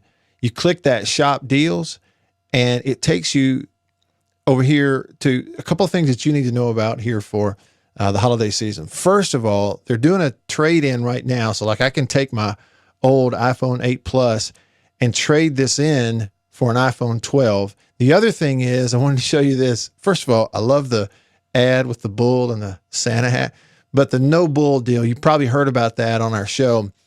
No gotchas and hidden in the fine print in the bill. No most expensive plan requirements. No waiting 3 months to get your promo credit. No having to, bring a phone number with you, all that kind of stuff. I can tell you from experience, I go here, my bill's the same every month. There's not a lot of hidden stuff. My cost doesn't go up. Once I'm in. I know what it costs every month. You get all of that stuff. And I just wanted to make you aware. Just go to cspire.com. You can see all of it. Merry Christmas.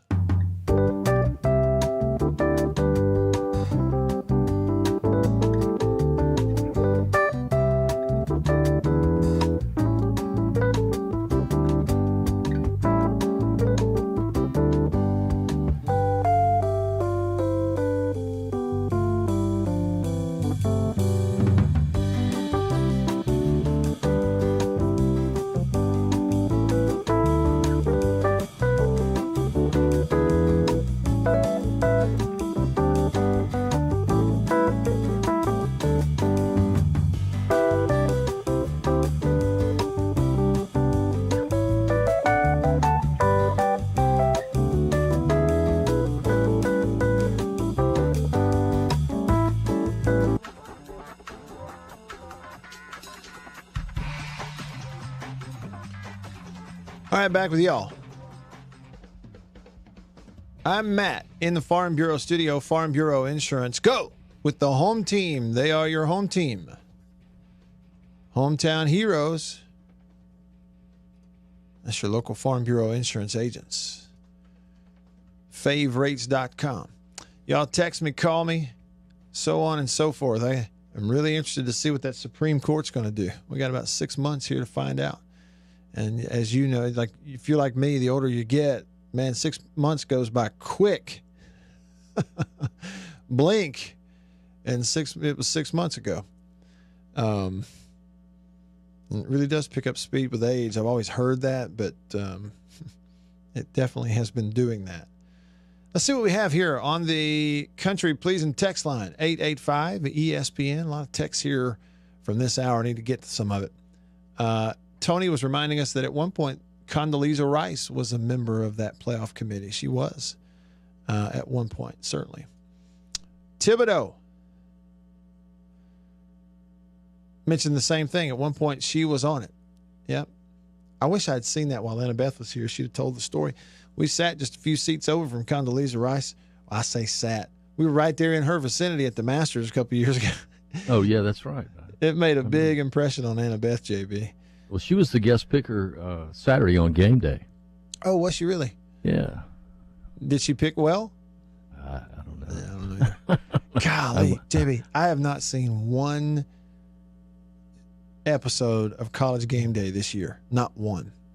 Well, it's not what it could be, just simply because Corso's not on site. Right. And Desmond was out for a while. Desmond's got some wicked hair these days, but my favorite guy is still Pollock. I love David Pollock. Yeah. Yeah. It's interesting. We had the game at Georgia this year, right? And so we up in the press box at Georgia, they have big blown up pictures of a lot of their former great players lining the hallways there of the press box. And Pollock is in there. And of course, he was big and fat at the time. I say he wasn't fat. He's a great athlete. He was just big and full, big old chubby neck and chin rolls and playing defensive line for Georgia, you know. And there's this picture. He looks so much different then than he does now. And that's what a lot of those guys do who play on the line of scrimmage in their playing careers, is they're working really hard to keep that weight on. And then they get done and they're able to drop that weight. And they wind up the skinny guys. And it's the quarterbacks who we never could eat. We get done, we just eat and get fat. We kind of reverse roles when it's all over. Let's see. JM says, Matt, why does the Power Five owe the Group of Five anything? They don't owe them anything. That's not the point. I think people have heard me rant about that and might get that impression, but that's the wrong impression. Let's go on to the rest of it. JM says, why does the Power Five owe the Group of Five anything? It's the Power Five that generates the big money, not the Group of Five. If the Group of Five wants to do something, then establish their own playoff. If you think Coastal or any of those teams can beat Bama, Clemson, Ohio State, Notre Dame, or 99% of the top Power 5 teams, you're fooling yourself. That'd be "you're" with an apostrophe, U apostrophe R-E, as in possessive. You are fooling yourself. Yeah, look, no, that's not the point. My point is the hypocrisy and the fallacy of the whole setup to begin with. JM. No, the Power 5 doesn't owe them anything. It's their playoff. They can decide who they want to include and exclude anytime they want. JM, if what you and I are saying is true, it is, by the way. You're making the point why they don't owe them anything. You say, why does the Power 5 owe the Group of 5 anything? If the Power 5 generates the money, the Group of 5 doesn't. Why don't the Group of 5 get their own playoff? If what you're saying is true and grounded, and it is, and what I'm saying is I agree with you, it's true and grounded, and it is, here's my question. Why is a Group of 5 in your top 25 rankings, in the college football playoff rankings? See, JM, it's not you or me who's hypocritical. It's not you or me who's ungrounded, unfounded in what we're saying, in what we've designed. It's them. You're sitting here going, the Power 5 doesn't owe the Group of 5 anything. Well, get them out of your rankings. You know why they're in the rankings, JM? You take advantage of them if you're the Power 5. That's why. Because it would help your precious TV ratings on ESPN if this were, let's say, October, and Texas A&M is hosting Louisiana, and Louisiana is ranked 19th in the college football playoff rankings. Bull crap. They're the 19th best team in the country. Right, JM? You just said it. You just said it in your text. If you think Coastal or any of those teams can beat Bama, Clemson, Ohio State, Notre Dame, or 99% of the top Power 5 teams, you're fooling yourself. I ain't fooling myself. I agree with you. Not beating those top teams, JM. Why are they in the rankings? What's the point? No shot. Couldn't earn it on the field in 100 years. But by Gannies, we'll put them in the rankings. And we'll release it on ESPN in prime time on Tuesday flipping night. So do you think they do that just to placate the public? They're placating somebody, placating the public. But it's not, placate. Or the fan bases, maybe? The fan bases. JB, if you tell me, look. If you tell me in October or November, Notre Dame, number 2 team in the country, is hosting 9th-ranked Cincinnati. TV promotes it, runs about 18 promos during the game on Monday Night Football or whatever the heck it is. And guess what? Drive the ratings up. Why? Make more money. That's why they put those teams in their college football playoff rankings. JM, you want to talk about hypocritical? It's hypocritical to believe staunchly, like we do, that number 1, they have no shot of beating any of those top Power 5 teams. And number 2 is 0 shot at getting in the actual playoff, and to also agree it's fine to rank them and promote the games. Now, who's a hypocrite? I'll tell you who. All of us. Me and you included, because we're in on it with these wealthy, selfish leaders of college football. You and I are in on it, JM. So don't preach to me on the text line. And you have just as much right to yell back at your radio right now and say, don't preach to me, Matt. You're a hypocrite too. Yeah, you know what? I am. Just as involved in it as you are, if not more so. The only thing I got going for me is at least I'll flip and admit it. And I'm embarrassed. Unlike the leadership at this sport and at this, NCAA office, they are not embarrassed by it.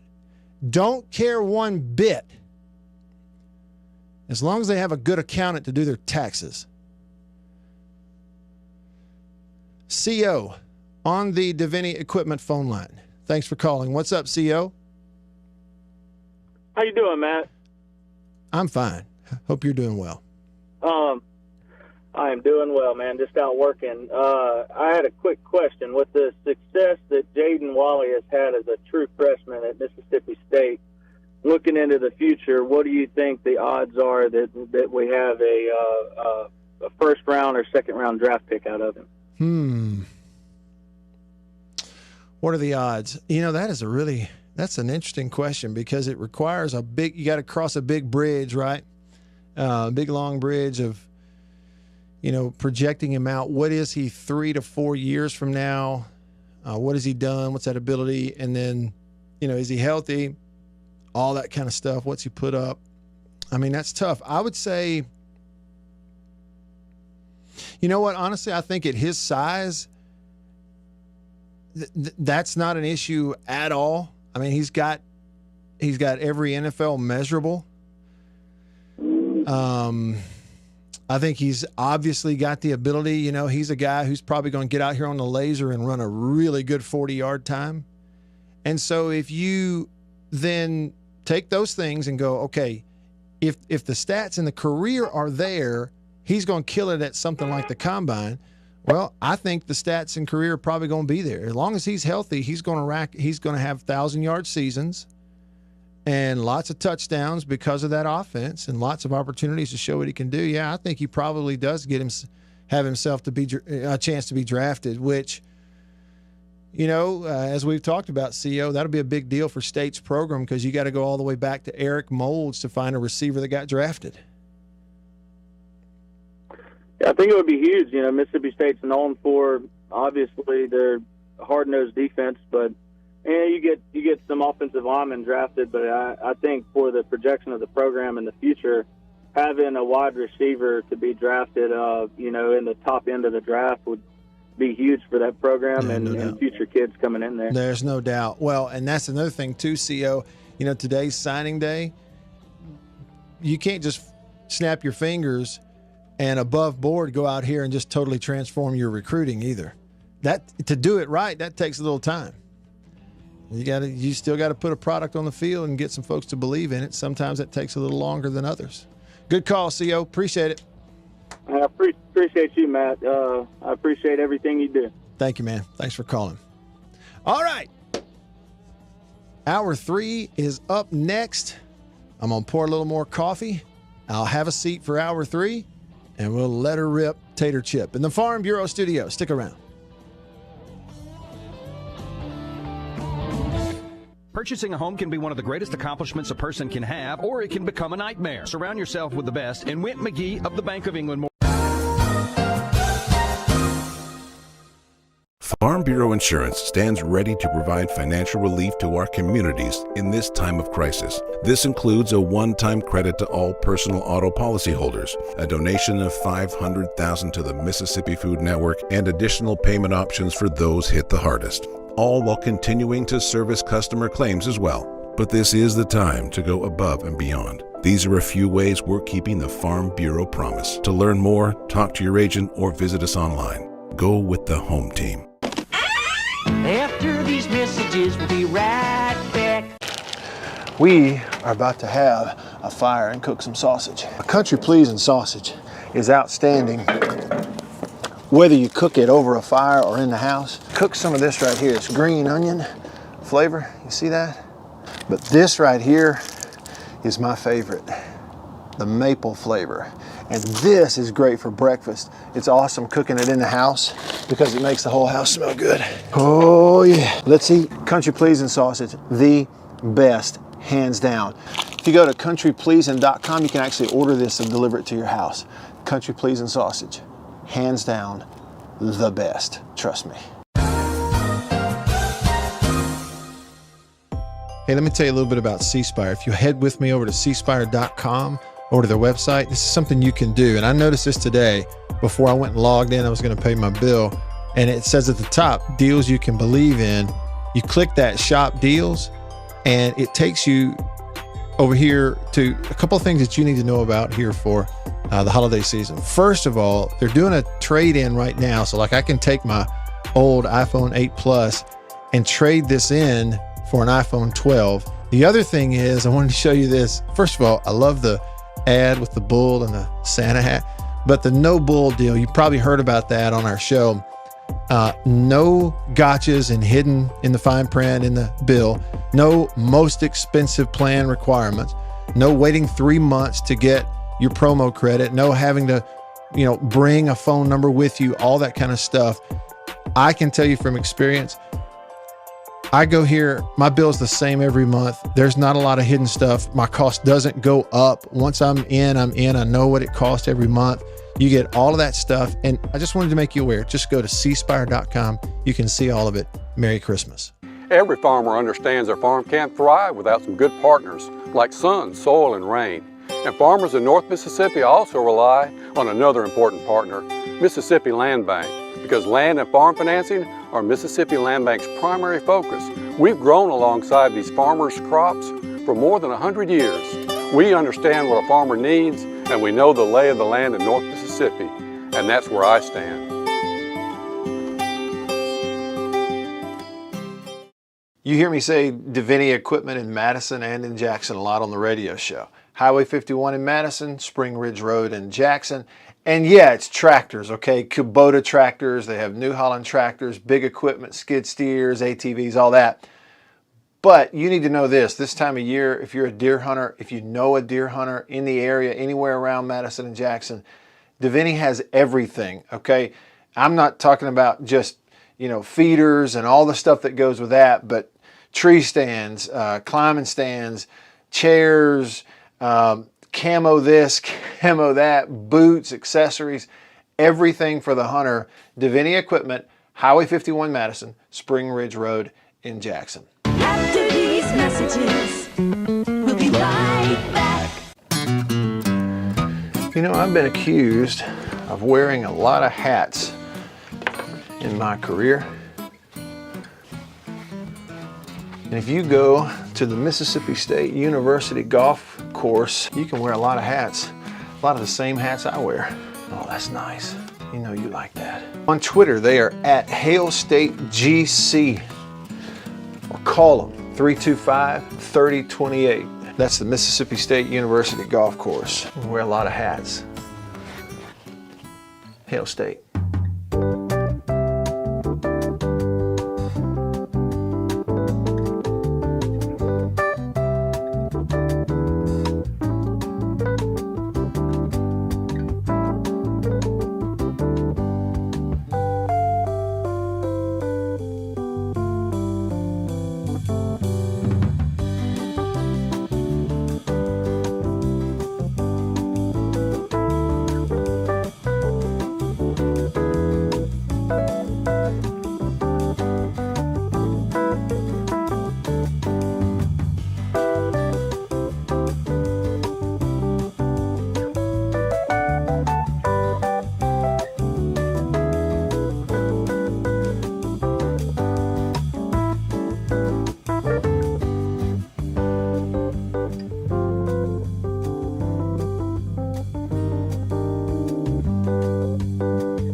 This is the Matt Wyatt Show. Talking about sports from around the world and right here at home. Streaming to you at thezone1059.com and on your radio on ESPN 105.9. The Zone.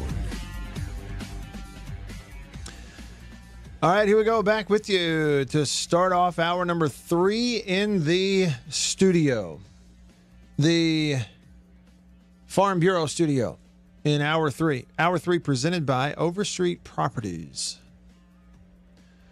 Overstreet Properties in Starkville, or Stark Vegas. However you choose to say it, anything that is residential. Anything, talking about going up there to live or to stay. It could be investment property, residential. It could be you're moving up to Starkville and you need a house. Need a place to live. If you're like us, you go into town for ball games several weekends out of the year and you need a condo that's kind of yours when you come into town. And we're going to do it again this weekend. Got a middle of the day ball game, so I don't know if we go the night before or stay the night after, but go in and just have a place to stay. It's there. We know what we're walking into, clean, and anything like that. Go to Overstreet Properties. Check them out, overstreetproperties.com. Overstreetproperties.com. That'll give you the contact info and everything that you need to get started. All right, so thanks for tuning in. Lots of places that we can start. I think what I'll do first is just kind of mention the flow of the show today. Earlier today on the Gridiron here on 105.9, Jake and I sat in for Chris Brooks there with Beaver. And Jake had a lot of signing day information. He's really on top of it, and he's got some great interviews lined up for you this afternoon on the drive, and he'll have signing classes and who's in and who's out, all that kind of stuff. So that's coming up later. On my show here today, we talked a lot about the college football playoff rankings. I hadn't really been a whole lot invested in them all year long, and then last night JB sent me a text, and the light bulb went off, and I looked at it, and I was like, wait a minute. Hold on just a minute. How's Cincinnati dropping down, and they didn't play anybody? And how's Georgia jumps them because they beat Missouri? What's going on here? And then the top doesn't change, which nobody really should be surprised. So there's been a few of those, and really the most interesting part of our conversation today about the college football playoff rankings and just kind of the sport in general, the whole setup that we have and it being out of whack. The most interesting stuff has been from y'all, your texts and your calls and your comments on the live stream and the like. So that's kind of where we are. One story I did mention that if you're just tuning in, you need to know this. If you root for anybody in college sports, the Supreme Court has agreed to hear this NCAA compensation case, NCAA athlete compensation. They're going to hear it early in 2021, and then they're going to make a decision by June. It's going to be the first time the Supreme Court has heard an NCAA-related case since 1984, when they ruled on the whole television deal that allowed people to, or teams and leagues to go do their own television contracts and stuff like that. So this is a big deal. They agreed today they are going to review the court decision in that antitrust NCAA lawsuit. That particular lawsuit, the NCAA says, look, that lawsuit has really blurred the lines that we have out here on amateurism. Blurred the line between student athletes and professionals. They removed the cap of compensation that major college football and basketball players can receive. They're saying it make it tough. The Supreme Court is going to look over it and see what they think about this whole amateurism thing. It's a big deal. Okay, so it needs to be at least on your radar. And I'm happy to talk about that with y'all too, as y'all have thoughts and opinions and other stuff. All right, some of your feedback. Let's get into it. This will be kind of from the end of the previous hour. On the live stream, lots of people talking on the live stream, both on Periscope and Facebook as well as YouTube. Doc said earlier, he's watching on Periscope, he said, if teams like Coastal Carolina can never compete for a national championship due to Ohio State playing a handful of games and they played 12, it's kind of disheartening because sports writers are in love with certain teams. And it's true, the writers are and the media is, but it all kind of channels into what we have, and there's a lot of exclusivity there. And that's been part of our conversation also, is who deserves to have their own league? Does anybody deserve to have their own championship? I don't know that it's a matter of that. I think it's a matter of, teams and schools and leagues can go out here and do what they want to do, but it's really, really hypocritical of the Power Five to, while they recognize this is kind of our deal, guys, this is our game and it's our money, okay, and it's our TV contracts and it's our playoff, and y'all aren't getting in because you're not really on our level. Okay, well, maybe that's true, and that's fine. It's your playoff. It's your league. You do what you want. But don't then bring Coastal in here and rank them 12th. And don't bring Cincinnati in here and rank them 9th. You're going to shut them out. They have no access to what you're doing, but we're going to bring them in and rank them. So that way when we play them on national TV, we can promote the game better, get more viewers, make more money for us. It's just a thought. Y'all are tired of hearing me talk about that. I think I've done it too much. No, man. All right. I think you continue to make a good point. Yeah. And maybe there's somebody out there listening, because it's like we talked about last week when you brought some semblance of this up, is the fact that, you know, the 1A schools, Taylorsville didn't play, or the 2A school, Taylorsville didn't play Oak Grove for the 6A championship, did they? No.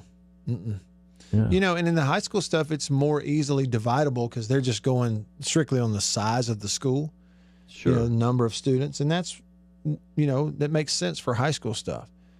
And in the college game, at that level, JB, it would be much harder, right? Because they can't just go, they can't look at it and go, well, Coastal, you have, or Wake Forest, you have 5,000, an enrollment of 5,000. You're a 1A college. And, Right. you know, UCF, you have an enrollment of 120,000. You're a 6A college. I mean, so it's not that simple. No, but there are ways you can do it, because it's the template's already there, right? Because of the way you have it set up currently, you know. And it's just like back in the days before the college football playoff. You had, you know, Division 1A, 1AA, and they had their playoffs. Mm-hmm. You know, and Division 2 had theirs, Division 3. Right. You know, why can't you take that same kind of template and put it in for the G5s? And you definitely, absolutely, 100% could do it. And therefore, then the thing that makes the least amount of sense to me is that people don't realize you're already televising the group of 5 games. Even late in the year, you're already doing that. We already hear that TV needs more content. And putting even group of 5, if it was a group of 5 playoff game, the ratings would go up. The interest would go up. But see, what we do, JB, in this conversation, everything you have said is fact. My premise is fact. But here's what it does. It gets air in it. It starts to get off the ground. It starts to float. You're like, here goes this idea. And then boom, it hits its head on the ceiling of hypocrisy. It can't get past it. It won't go past that. And the reason is, I'm convinced part of the motivation to not allow that group of 5 to in any way elevate themselves at all is because right now in the Power 5, especially at the top of the Power 5, we've got our cake and we can eat it too, and we don't want to change that. It's just like the Coastal Carolina example I was making the other day, is if we were to go, well, why can't Coastal Carolina get access? Well, there are lots of reasons. One of them, I will not be convinced otherwise. One of the reasons is it sure wouldn't be good for the big boys that are already in and around Carolina. For a new kid on the block like Coastal to not only say they have a legit shot at relevance, but to prove it,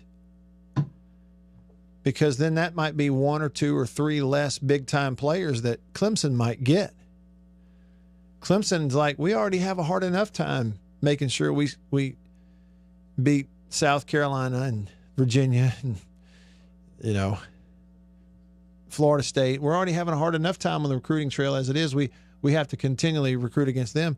We don't also want to have to recruit against Coastal. And you start telling Coastal they can get in the playoff, you start putting them in the playoff and putting them on TV in these better, more watched games, all of a sudden that's just more we've got to combat.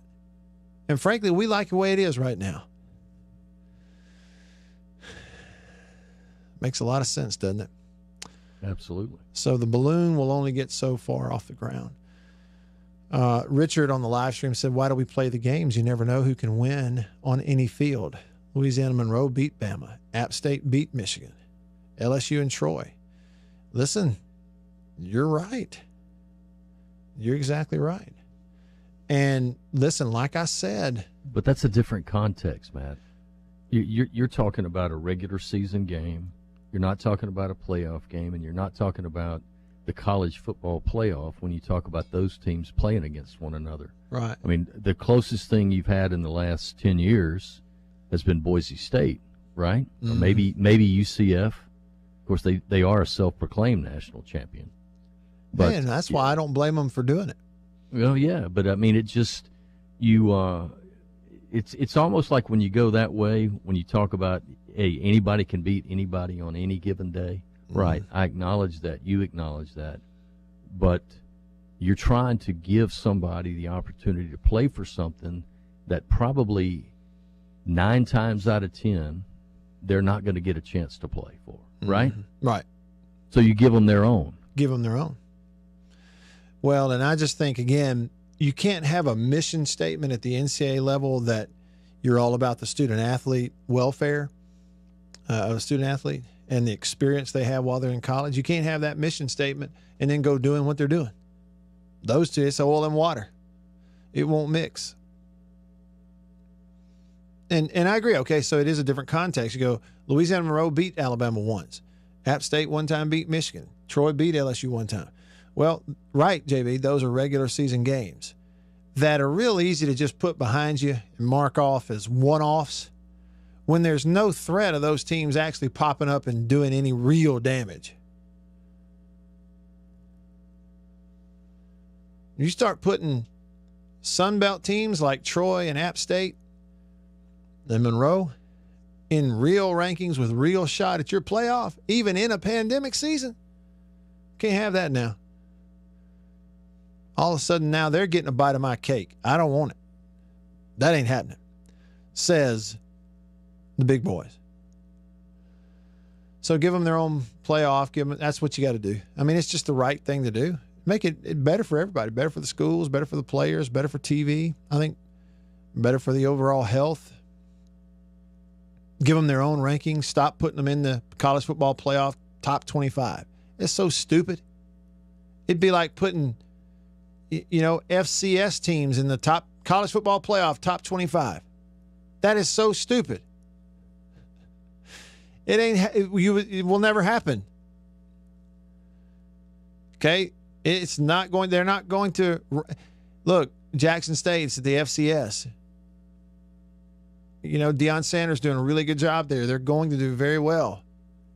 But it'd be like taking an FCS team, Jackson State, and ranking them in the college football playoff top 25. How stupid is that? They don't even play in that league, but ranking them.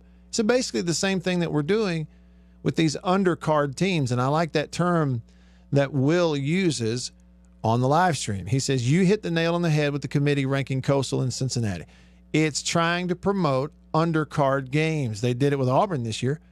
Ranked them despite 3 bad losses just to push the Iron Bowl. That's it. So it's definitely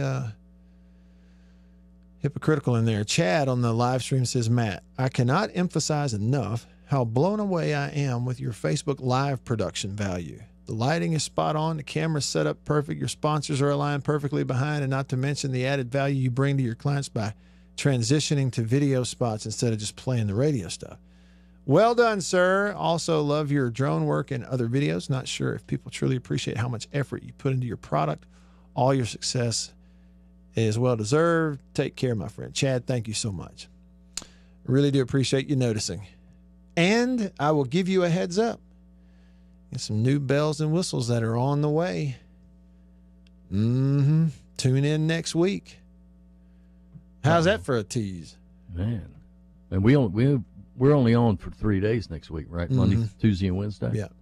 Monday, wow. Monday, Tuesday, Wednesday.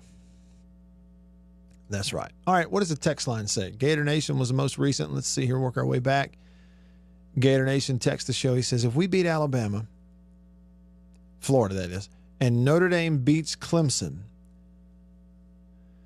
he says, why would A&M get in over us? We would be the SEC champions, beat Alabama and Georgia. They didn't even win their division. They get in over us. I claim widespread playoff fraud. From TB12 GOAT, widespread playoff fraud. If I were to start an all-encompassing college football podcast, Gator Nation, you just gave me the name for it. The WPF, not WTF, the WPF podcast, widespread playoff fraud. Yeah, but to your point, okay, so if Florida beats Alabama, it'd be Alabama's first loss. Florida to have a win over the number one team. But Florida's sitting there with 2 losses. One to LSU and one to A&M. Who, if they beat Tennessee this weekend, they got a better record than you. They'd have a better record than you in the same league and a head-to-head win. Too bad, so sad. A&M is in. Did I make a rhyme? Did that rhyme? You're a poet and don't know it. My goodness. That's the old pig in the acorn right there. Blind pig will find the acorn every now and then. Tony, not Troy. Tony is on the Davini Equipment phone line. What's up, Tony? Hey, guys. Hey. This might take a second, but, this is how I feel about it. Yeah, and I'm a Bama fan, so I should be perfectly content with the blondes and the convertibles going to the show every year. I should be. Mm-hmm. But I'm not, because I know it's not fair. But they've made it that way, and they're going to keep it that way. And, the only possible way to do it right is to expand the playoffs, and you've got to go beyond an 18-playoff playoff. You've got to go to 16 teams.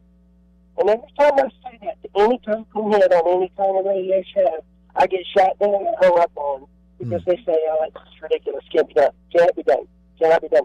But, back in the day, not too long ago, when a computer was deciding who was going to play the national championship, if you talked about a playoff back then, almost anybody would shut you down, say can't be done. Oh, sure. Can't be done.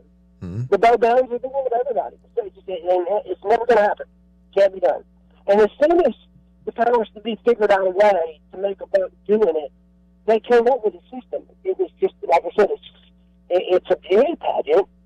But, we had the perfect opportunity this year because of COVID, to do something different, to try something different. And we absolutely would not do it because they knew that once we did it, people would say, one, I loved that, and two, then you can do it. We just proved you can. Right.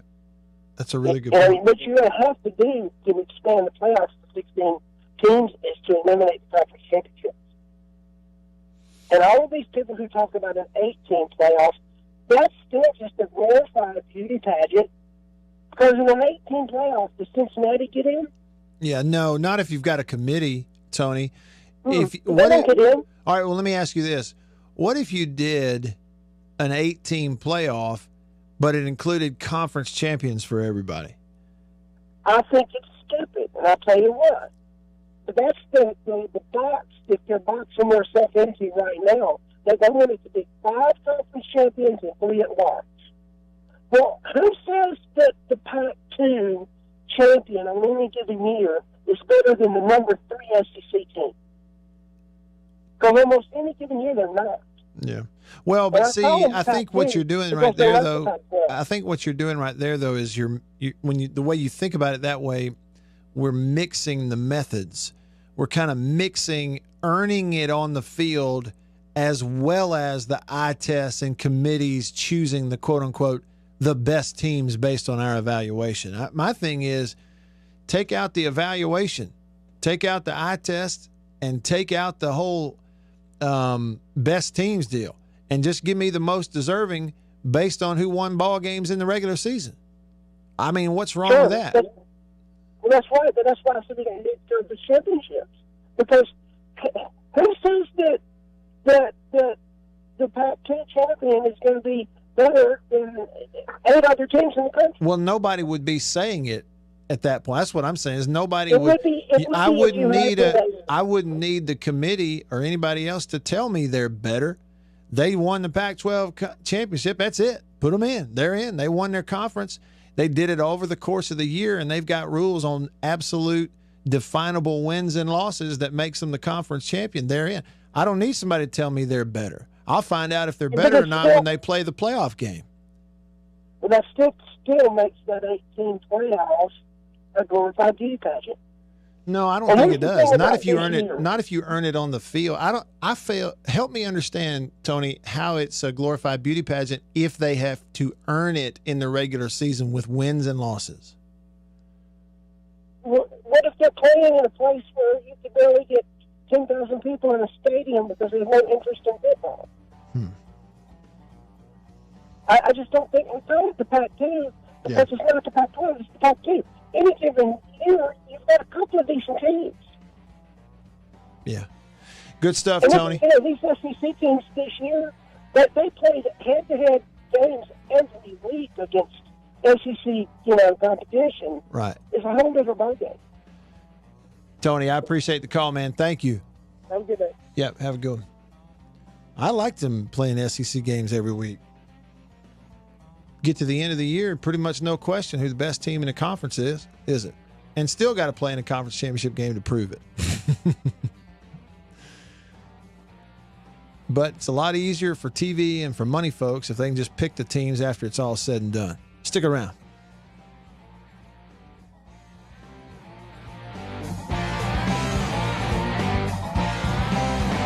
Hey guys, listen up. I need to ask you a question. Are you tired of hitting the same old spots? There's a game on the back that's lots of fun to do. All of the kids in the neighborhood say Tootsie Roll Pops are triple good. Triple good. You'll love Tootsie Roll Pops. Hi, I'm Mike Wallace with a sensational shortening discovery for better baking and frying. It's Procter & Gamble's Golden Fluffle, the first all-new shortening in 40 years. It's rich. Its color is golden yellow. And what a pie it makes. Richer looking, better tasting, more appetizing. But let's hear what Mrs. Thelma Styra, Indiana State Fair baking champion, had to say about Fluffle. I love Fluffo. It makes such a golden brown pie. Oh, man, that's some apple pie. Well, Mr. Wallace, that's a prettier pie than I ever baked with plain white shortening. And look how flaky it is. This yellow Fluffo is such a short shortening. Makes pie crust so rich. Like cooking champions, get richer looking, better tasting, more appetizing results in everything you bake or fry. Get Golden Fluffle. After these messages, we'll be right back. You know, I've been accused of wearing a lot of hats in my career. And if you go to the Mississippi State University golf course, you can wear a lot of hats, a lot of the same hats I wear. Oh, that's nice. You know you like that. On Twitter, they are at Hail State GC, or call them 325-3028. That's the Mississippi State University golf course. We wear a lot of hats. Hail State. After these messages, we'll be right back. We are about to have a fire and cook some sausage. A country pleasing sausage is outstanding whether you cook it over a fire or in the house. Cook some of this right here. It's green onion flavor. You see that? But this right here is my favorite, the maple flavor. And this is great for breakfast. It's awesome cooking it in the house because it makes the whole house smell good. Oh yeah. Let's eat country pleasing sausage, the best, hands down. If you go to countrypleasing.com, you can actually order this and deliver it to your house. Country pleasing sausage, hands down, the best. Trust me.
The Zone, 1059.com.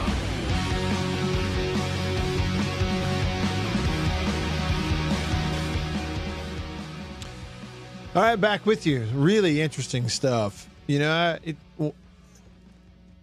I don't get amazed or fascinated by a whole lot, but I'm always very intrigued by the different thoughts and questions and perspectives of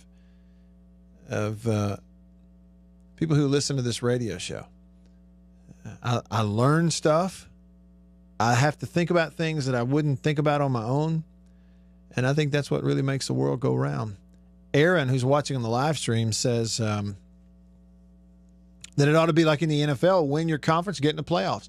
Look, Aaron, there's a reason that the NFL, with a fraction of the number of teams that you have in college football, of course, they're big markets. I know it's the NFL, it's pro, but listen, with a fraction of the number of teams, the NFL is king. And by far is the better product, is by far more compelling every preseason, every midseason, every postseason than college football. By far encompasses more demographics and more areas geographically of fan bases over the long haul of their season, and by far crushes college football television ratings. There's a reason the NFL does that. It's not just because they are the NFL. Now, Gator Nation, I got to address this because this is good. Gator Nation said earlier, and he said, you know, so if we, meaning Florida, beat Alabama and Notre Dame beats Clemson, why would A&M get in over us? We would be SEC champs, beat Alabama and Georgia, and they didn't even win their division. If they get in over us, I claim widespread playoff fraud. And I said, well, here's the thing, though. You got a head-to-head win, and they finish in the same conference as you with a better record, and you all played conference games. That was my answer. I believe that pretty much sums up why the playoff committee would put them in. They would go, all right, they beat Florida. Yeah. You got a better record than Florida. Yeah. Ranked higher than Florida. Yeah. Same conference as Florida. Played all conference games. Yep. All right, A&M, you're in. I think that's what they'll do. So Gator Nation says, thanks for clearing that up for me. In other words, conference championships mean nothing. Division championships mean nothing. Because A&M did neither. Now, yeah, that's what we're saying. And I'm not even agreeing that that's right for them to do it that way, but I think it's the way they'll do it. If those things happen, Gator Nation, it'd be a heck of an example to learn from. You know, to go, okay, yeah, I mean, it's just throwing out the importance of winning your division or winning your conference in the regular season or in the championship. You just throw that out, because if they do this, which I think they would if those things happen, they would put A&M in and basically show you that stuff doesn't matter to us. We got a chance to put a team from Texas in there. Do you know what kind of TV rating that would be? You'd have the whole state of Texas half rooting for the team, the other half adamantly rooting against. Well, take it. TV rating being the operative word. Joey is on the Davini Equipment phone. Davini Equipment in Madison and in Jackson. Your Kubota dealer. I told you about this earlier. They got the Kubota L Series tractors right now, and the MX. You got these end of the year dollars off, up to $2,000 off those tractors on select L model tractors. 0% APR for 60 months, and you don't make any payments for 90 days. The offer will end on December 31st. If you're in the market for a tractor, just go look at them. You know, do yourself that service. Okay. Also, the Sidekick, real quick, the Kubota Sidekick 850 utility vehicles, up to $3,000 off. 3.99% APR, 60 months. The limited stock. You want to take advantage of that big old discount up until December 31st? like I say about the Farm Bureau studio, you better go. Let's go to Joey on the Davini phone. What's up, Joey? Hey, Matt. Look, we need more of you and Jake. We're two people who couldn't be completely different personality-wise. You sure work together. Oh, man, I appreciate that very much. We really need to hear more of that. Something like we could call you Hot Head and Level Head could be the name of the show. And I like Jake. If he's listening, he knows I come to his defense when other folks have tried to pick on him. He knows that. But and so Jake's kind of a confident arrogant, so it's kind of cool in a way. He's good at it. Yeah, he is good at it. But,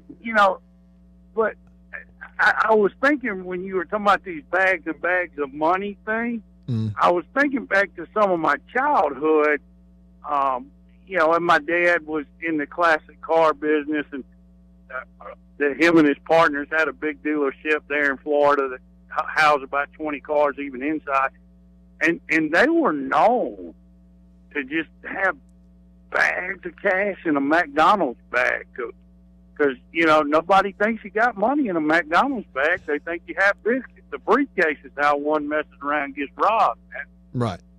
Showing it off. Today you probably wouldn't need to do that near as much because there's so many fast, efficient, cheap ways to transfer money now that probably don't need to carry wads of cash around anymore.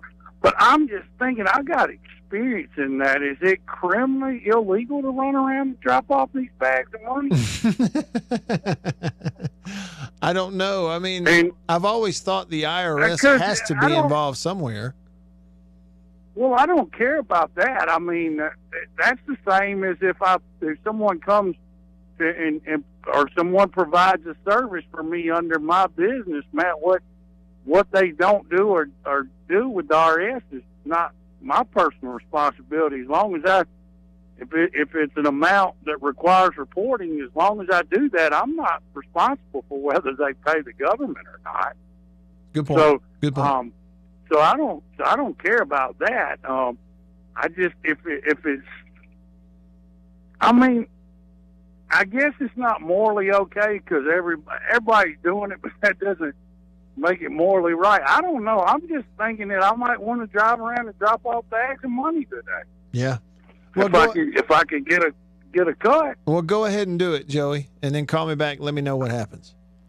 Well, I might be calling you collect from a federal prison. I don't really want to do that, man. You mean to tell me, Joey, if you had one phone call, you wouldn't use it on me? Well, I'd call collect once I'd been indicted and put in there. See, I don't want to be. I don't. Look, I knew of a story one time where a guy was in a bad business deal and he got $3 or $4 million to go to prison, and he really didn't break the law. He just went for somebody else. And I thought, man, for a couple of years, I'd sign up for that. Would you? But I was 25 then. I'm getting a little too old. I don't have 2 years to spare anymore, Matt. Mm-hmm. Right. Or you could just, sue some big corporate entity and then bribe the judge behind the scenes. You cash that in, live off that for a few years, get you a few helicopters. I don't want, make it do that.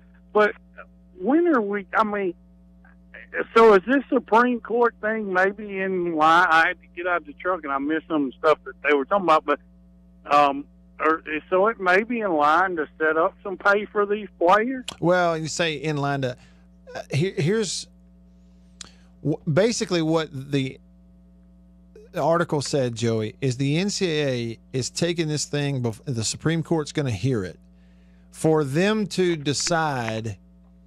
Thanks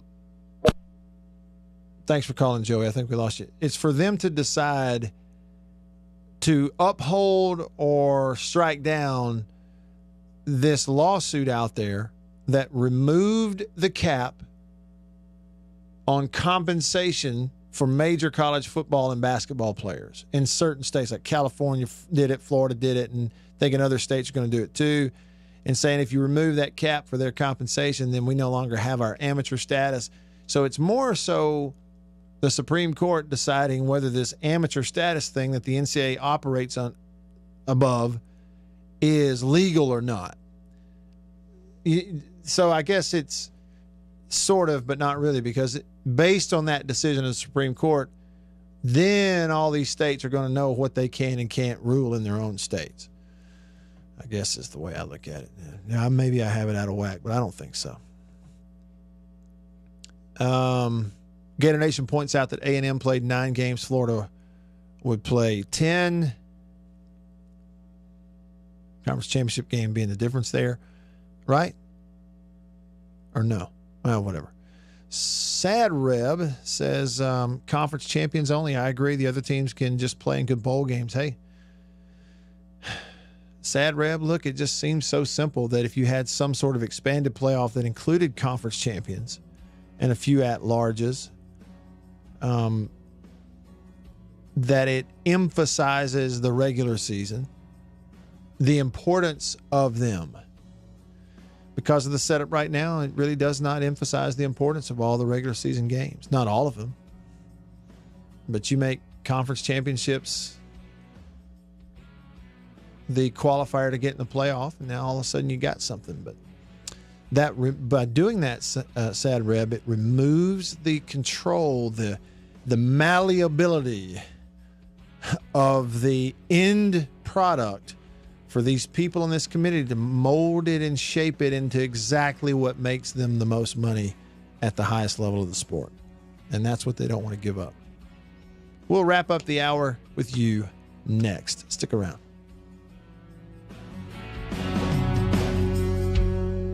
Do you want a gift they'll always remember, or do you...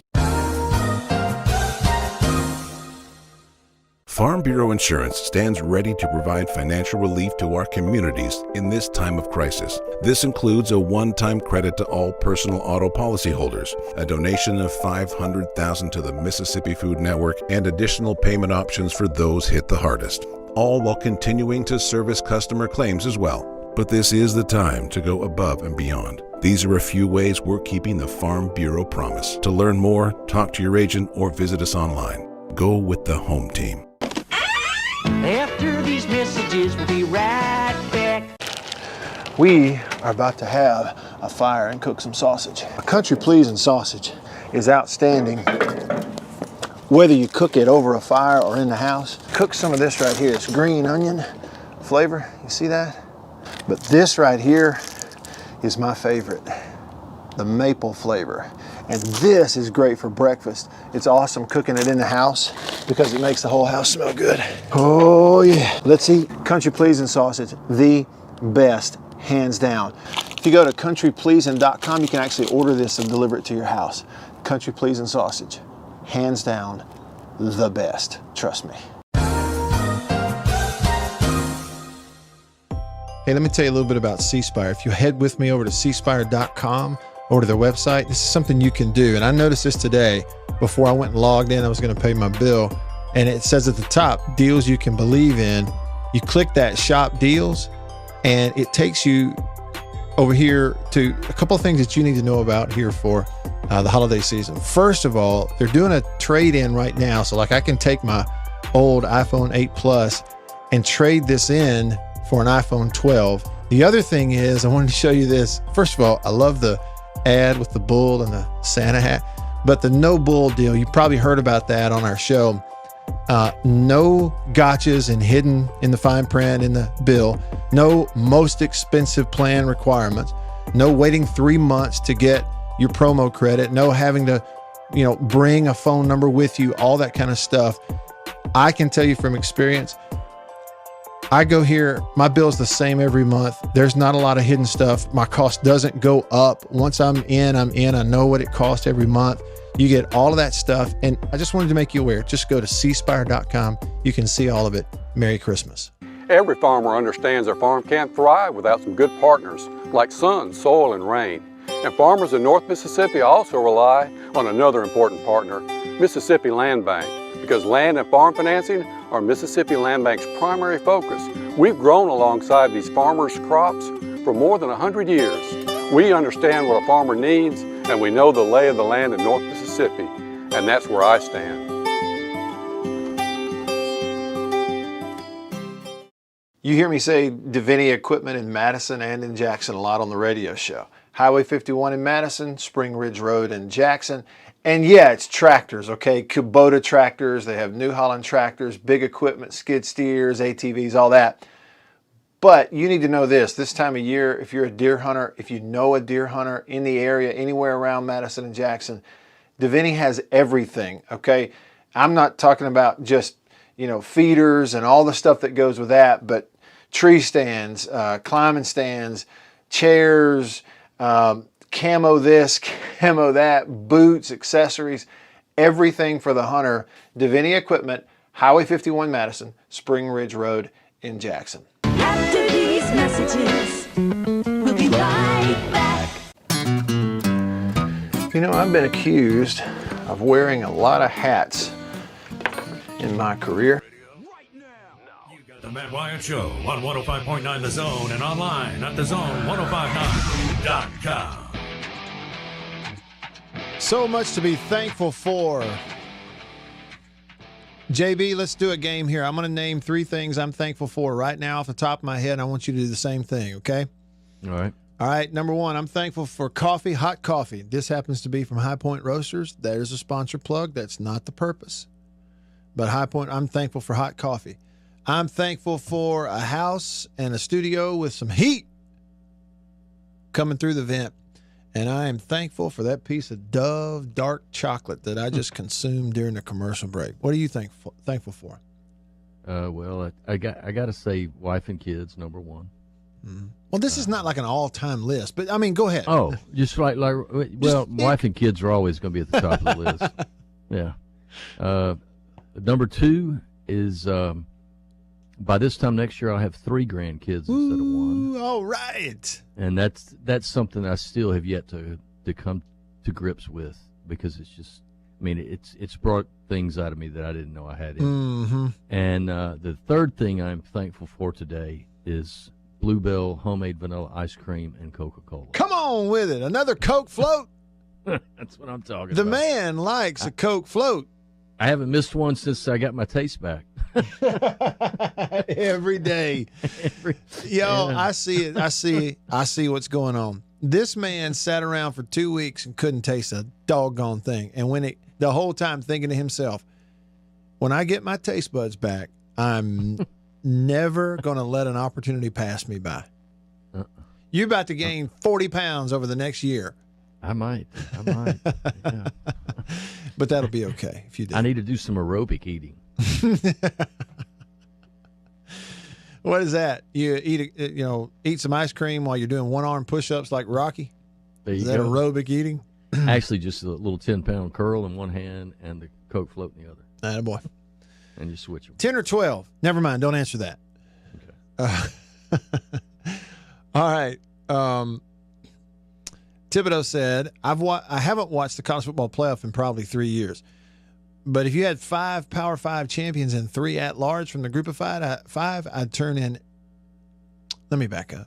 But if you had 5 Power 5 champions and 3 at-large from the group of 5, I'd tune into every bit of that. I would too. Jason in Flagstaff text the show. Country pleasing text line. Country pleasing sausage. Another thing I'm thankful for. Jason says, how often does the 3rd SEC team go and lose their bowl game to Central Florida or Utah? Quite a bit. And what we always say, they were kind of unmotivated. Now, I will say, Jason, there's some truth to it. The team, you go lose the SEC championship game, it's hard to get them back up after that. Been there. Been on a team that lost in the SEC title game, and then you go like, wait a minute, we're supposed to go play another game? It's hard to get up for it. But there's no excuse. Unnamed texter says, expanding to 8 teams would only give the committee more power. 5 teams put in the playoffs. They would simply change their evaluation process. 10 teams with the number 1 and 2 teams getting a bye would give all 10 conference champs the ability to compete for a true national title. They don't want it.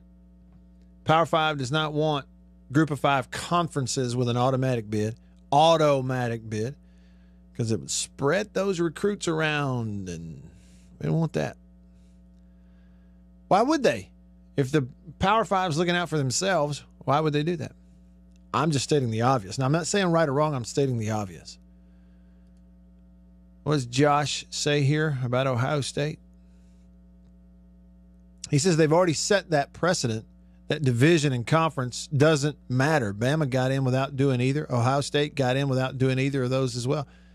And then the worst thing that could have possibly happened, Josh, is they all felt justified in doing it because Ohio State went and won it. Or I think Bama maybe did too. You're right, though. They've already said that. Conference, division title, conference title, it means nothing. They go, we're just looking for the best 4 teams. Well, that sounds good. If you're going to have a 4-team playoff, maybe that's what you ought to do, I guess, if it sounds good. But you're a committee of people that you're people. Okay, so you're going to get it wrong some, you get it right some, and you're going to be affected by outside factors like the bottom line. White Denzel says, Florida losing to LSU killed any shot they have of making the playoff. It doesn't matter if they beat Alabama. A 2-loss team will never make the playoffs. Playoffs? Eric said, Joey makes Chicken Hawk's calls seem concise. He said, let's move along, guy. When texters get after callers, it's a lot easier to be concise on a text. Somebody said here, Ohio State being in the playoff with who they have played is a joke. One team with a winning record. Now, that team happens to be ranked. It's Indiana. It's a good football team. Man, we go, Ohio State's 5-0. We removed a rule just to get them in the conference title game. And 4 out of their 5 games, they had an open date before them. 4 out of 5. Now, you tell me this. How bad would Alabama beat people if they had an open date before 4 out of their 5 games?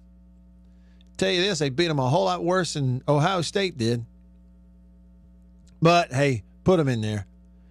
Put them in there, watch them go win the whole thing, and then what am I going to talk about?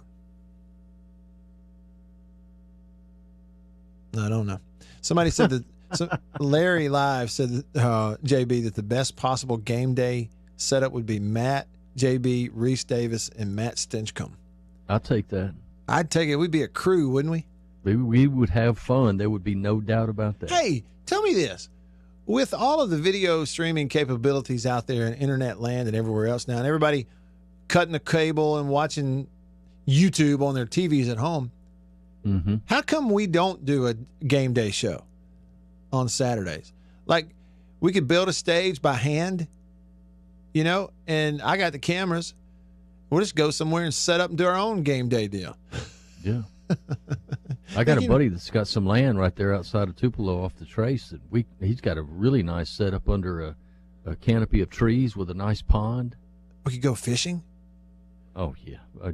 If I introduced you to my brother Perks, he might become your best friend just because of all the fishing he. Hey, let's do it.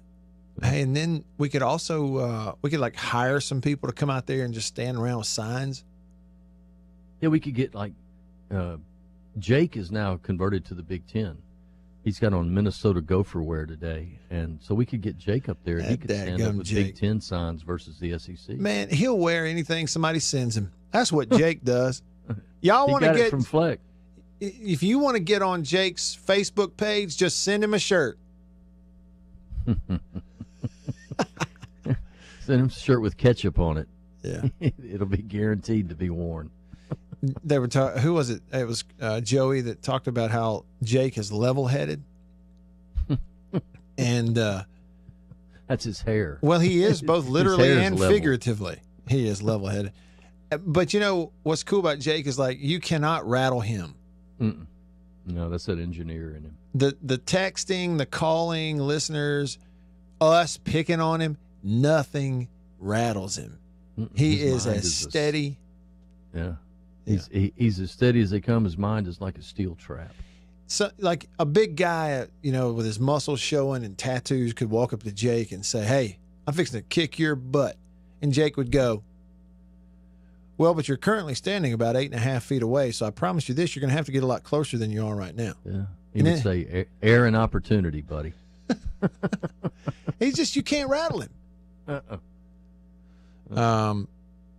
other day, JB, or I guess Monday, when he and I filled in for the Gridiron together, every time we come back from a commercial break, Jake would go, boom, sports topic. Here we are. This happened last night. Sports.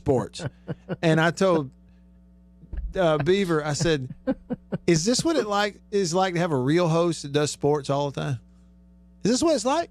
You come back from a break, there's no goofing off, nothing. It's like, playoff rankings come out last night. Wait a minute, we're doing sports? I thought we were talking about sandwiches. Yeah. He just came in the studio. He's sitting here with me grinning. He knows it's true.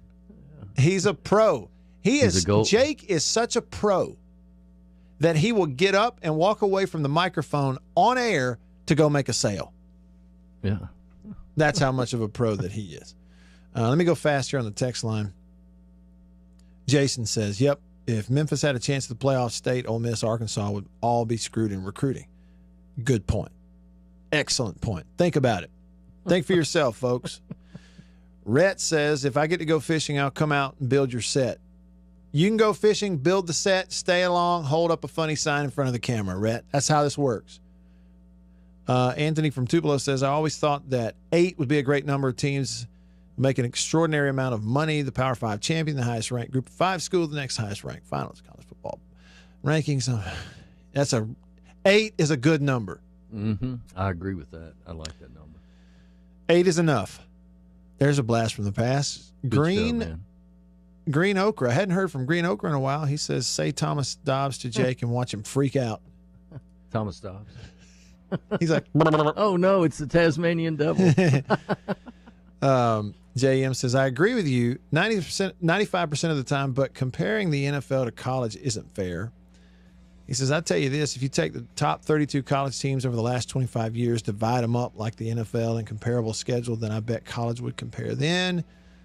Thibodeau says, what we could do is have a Mississippi game day show, but it's a fishing tournament every Saturday morning at JB's friend's property.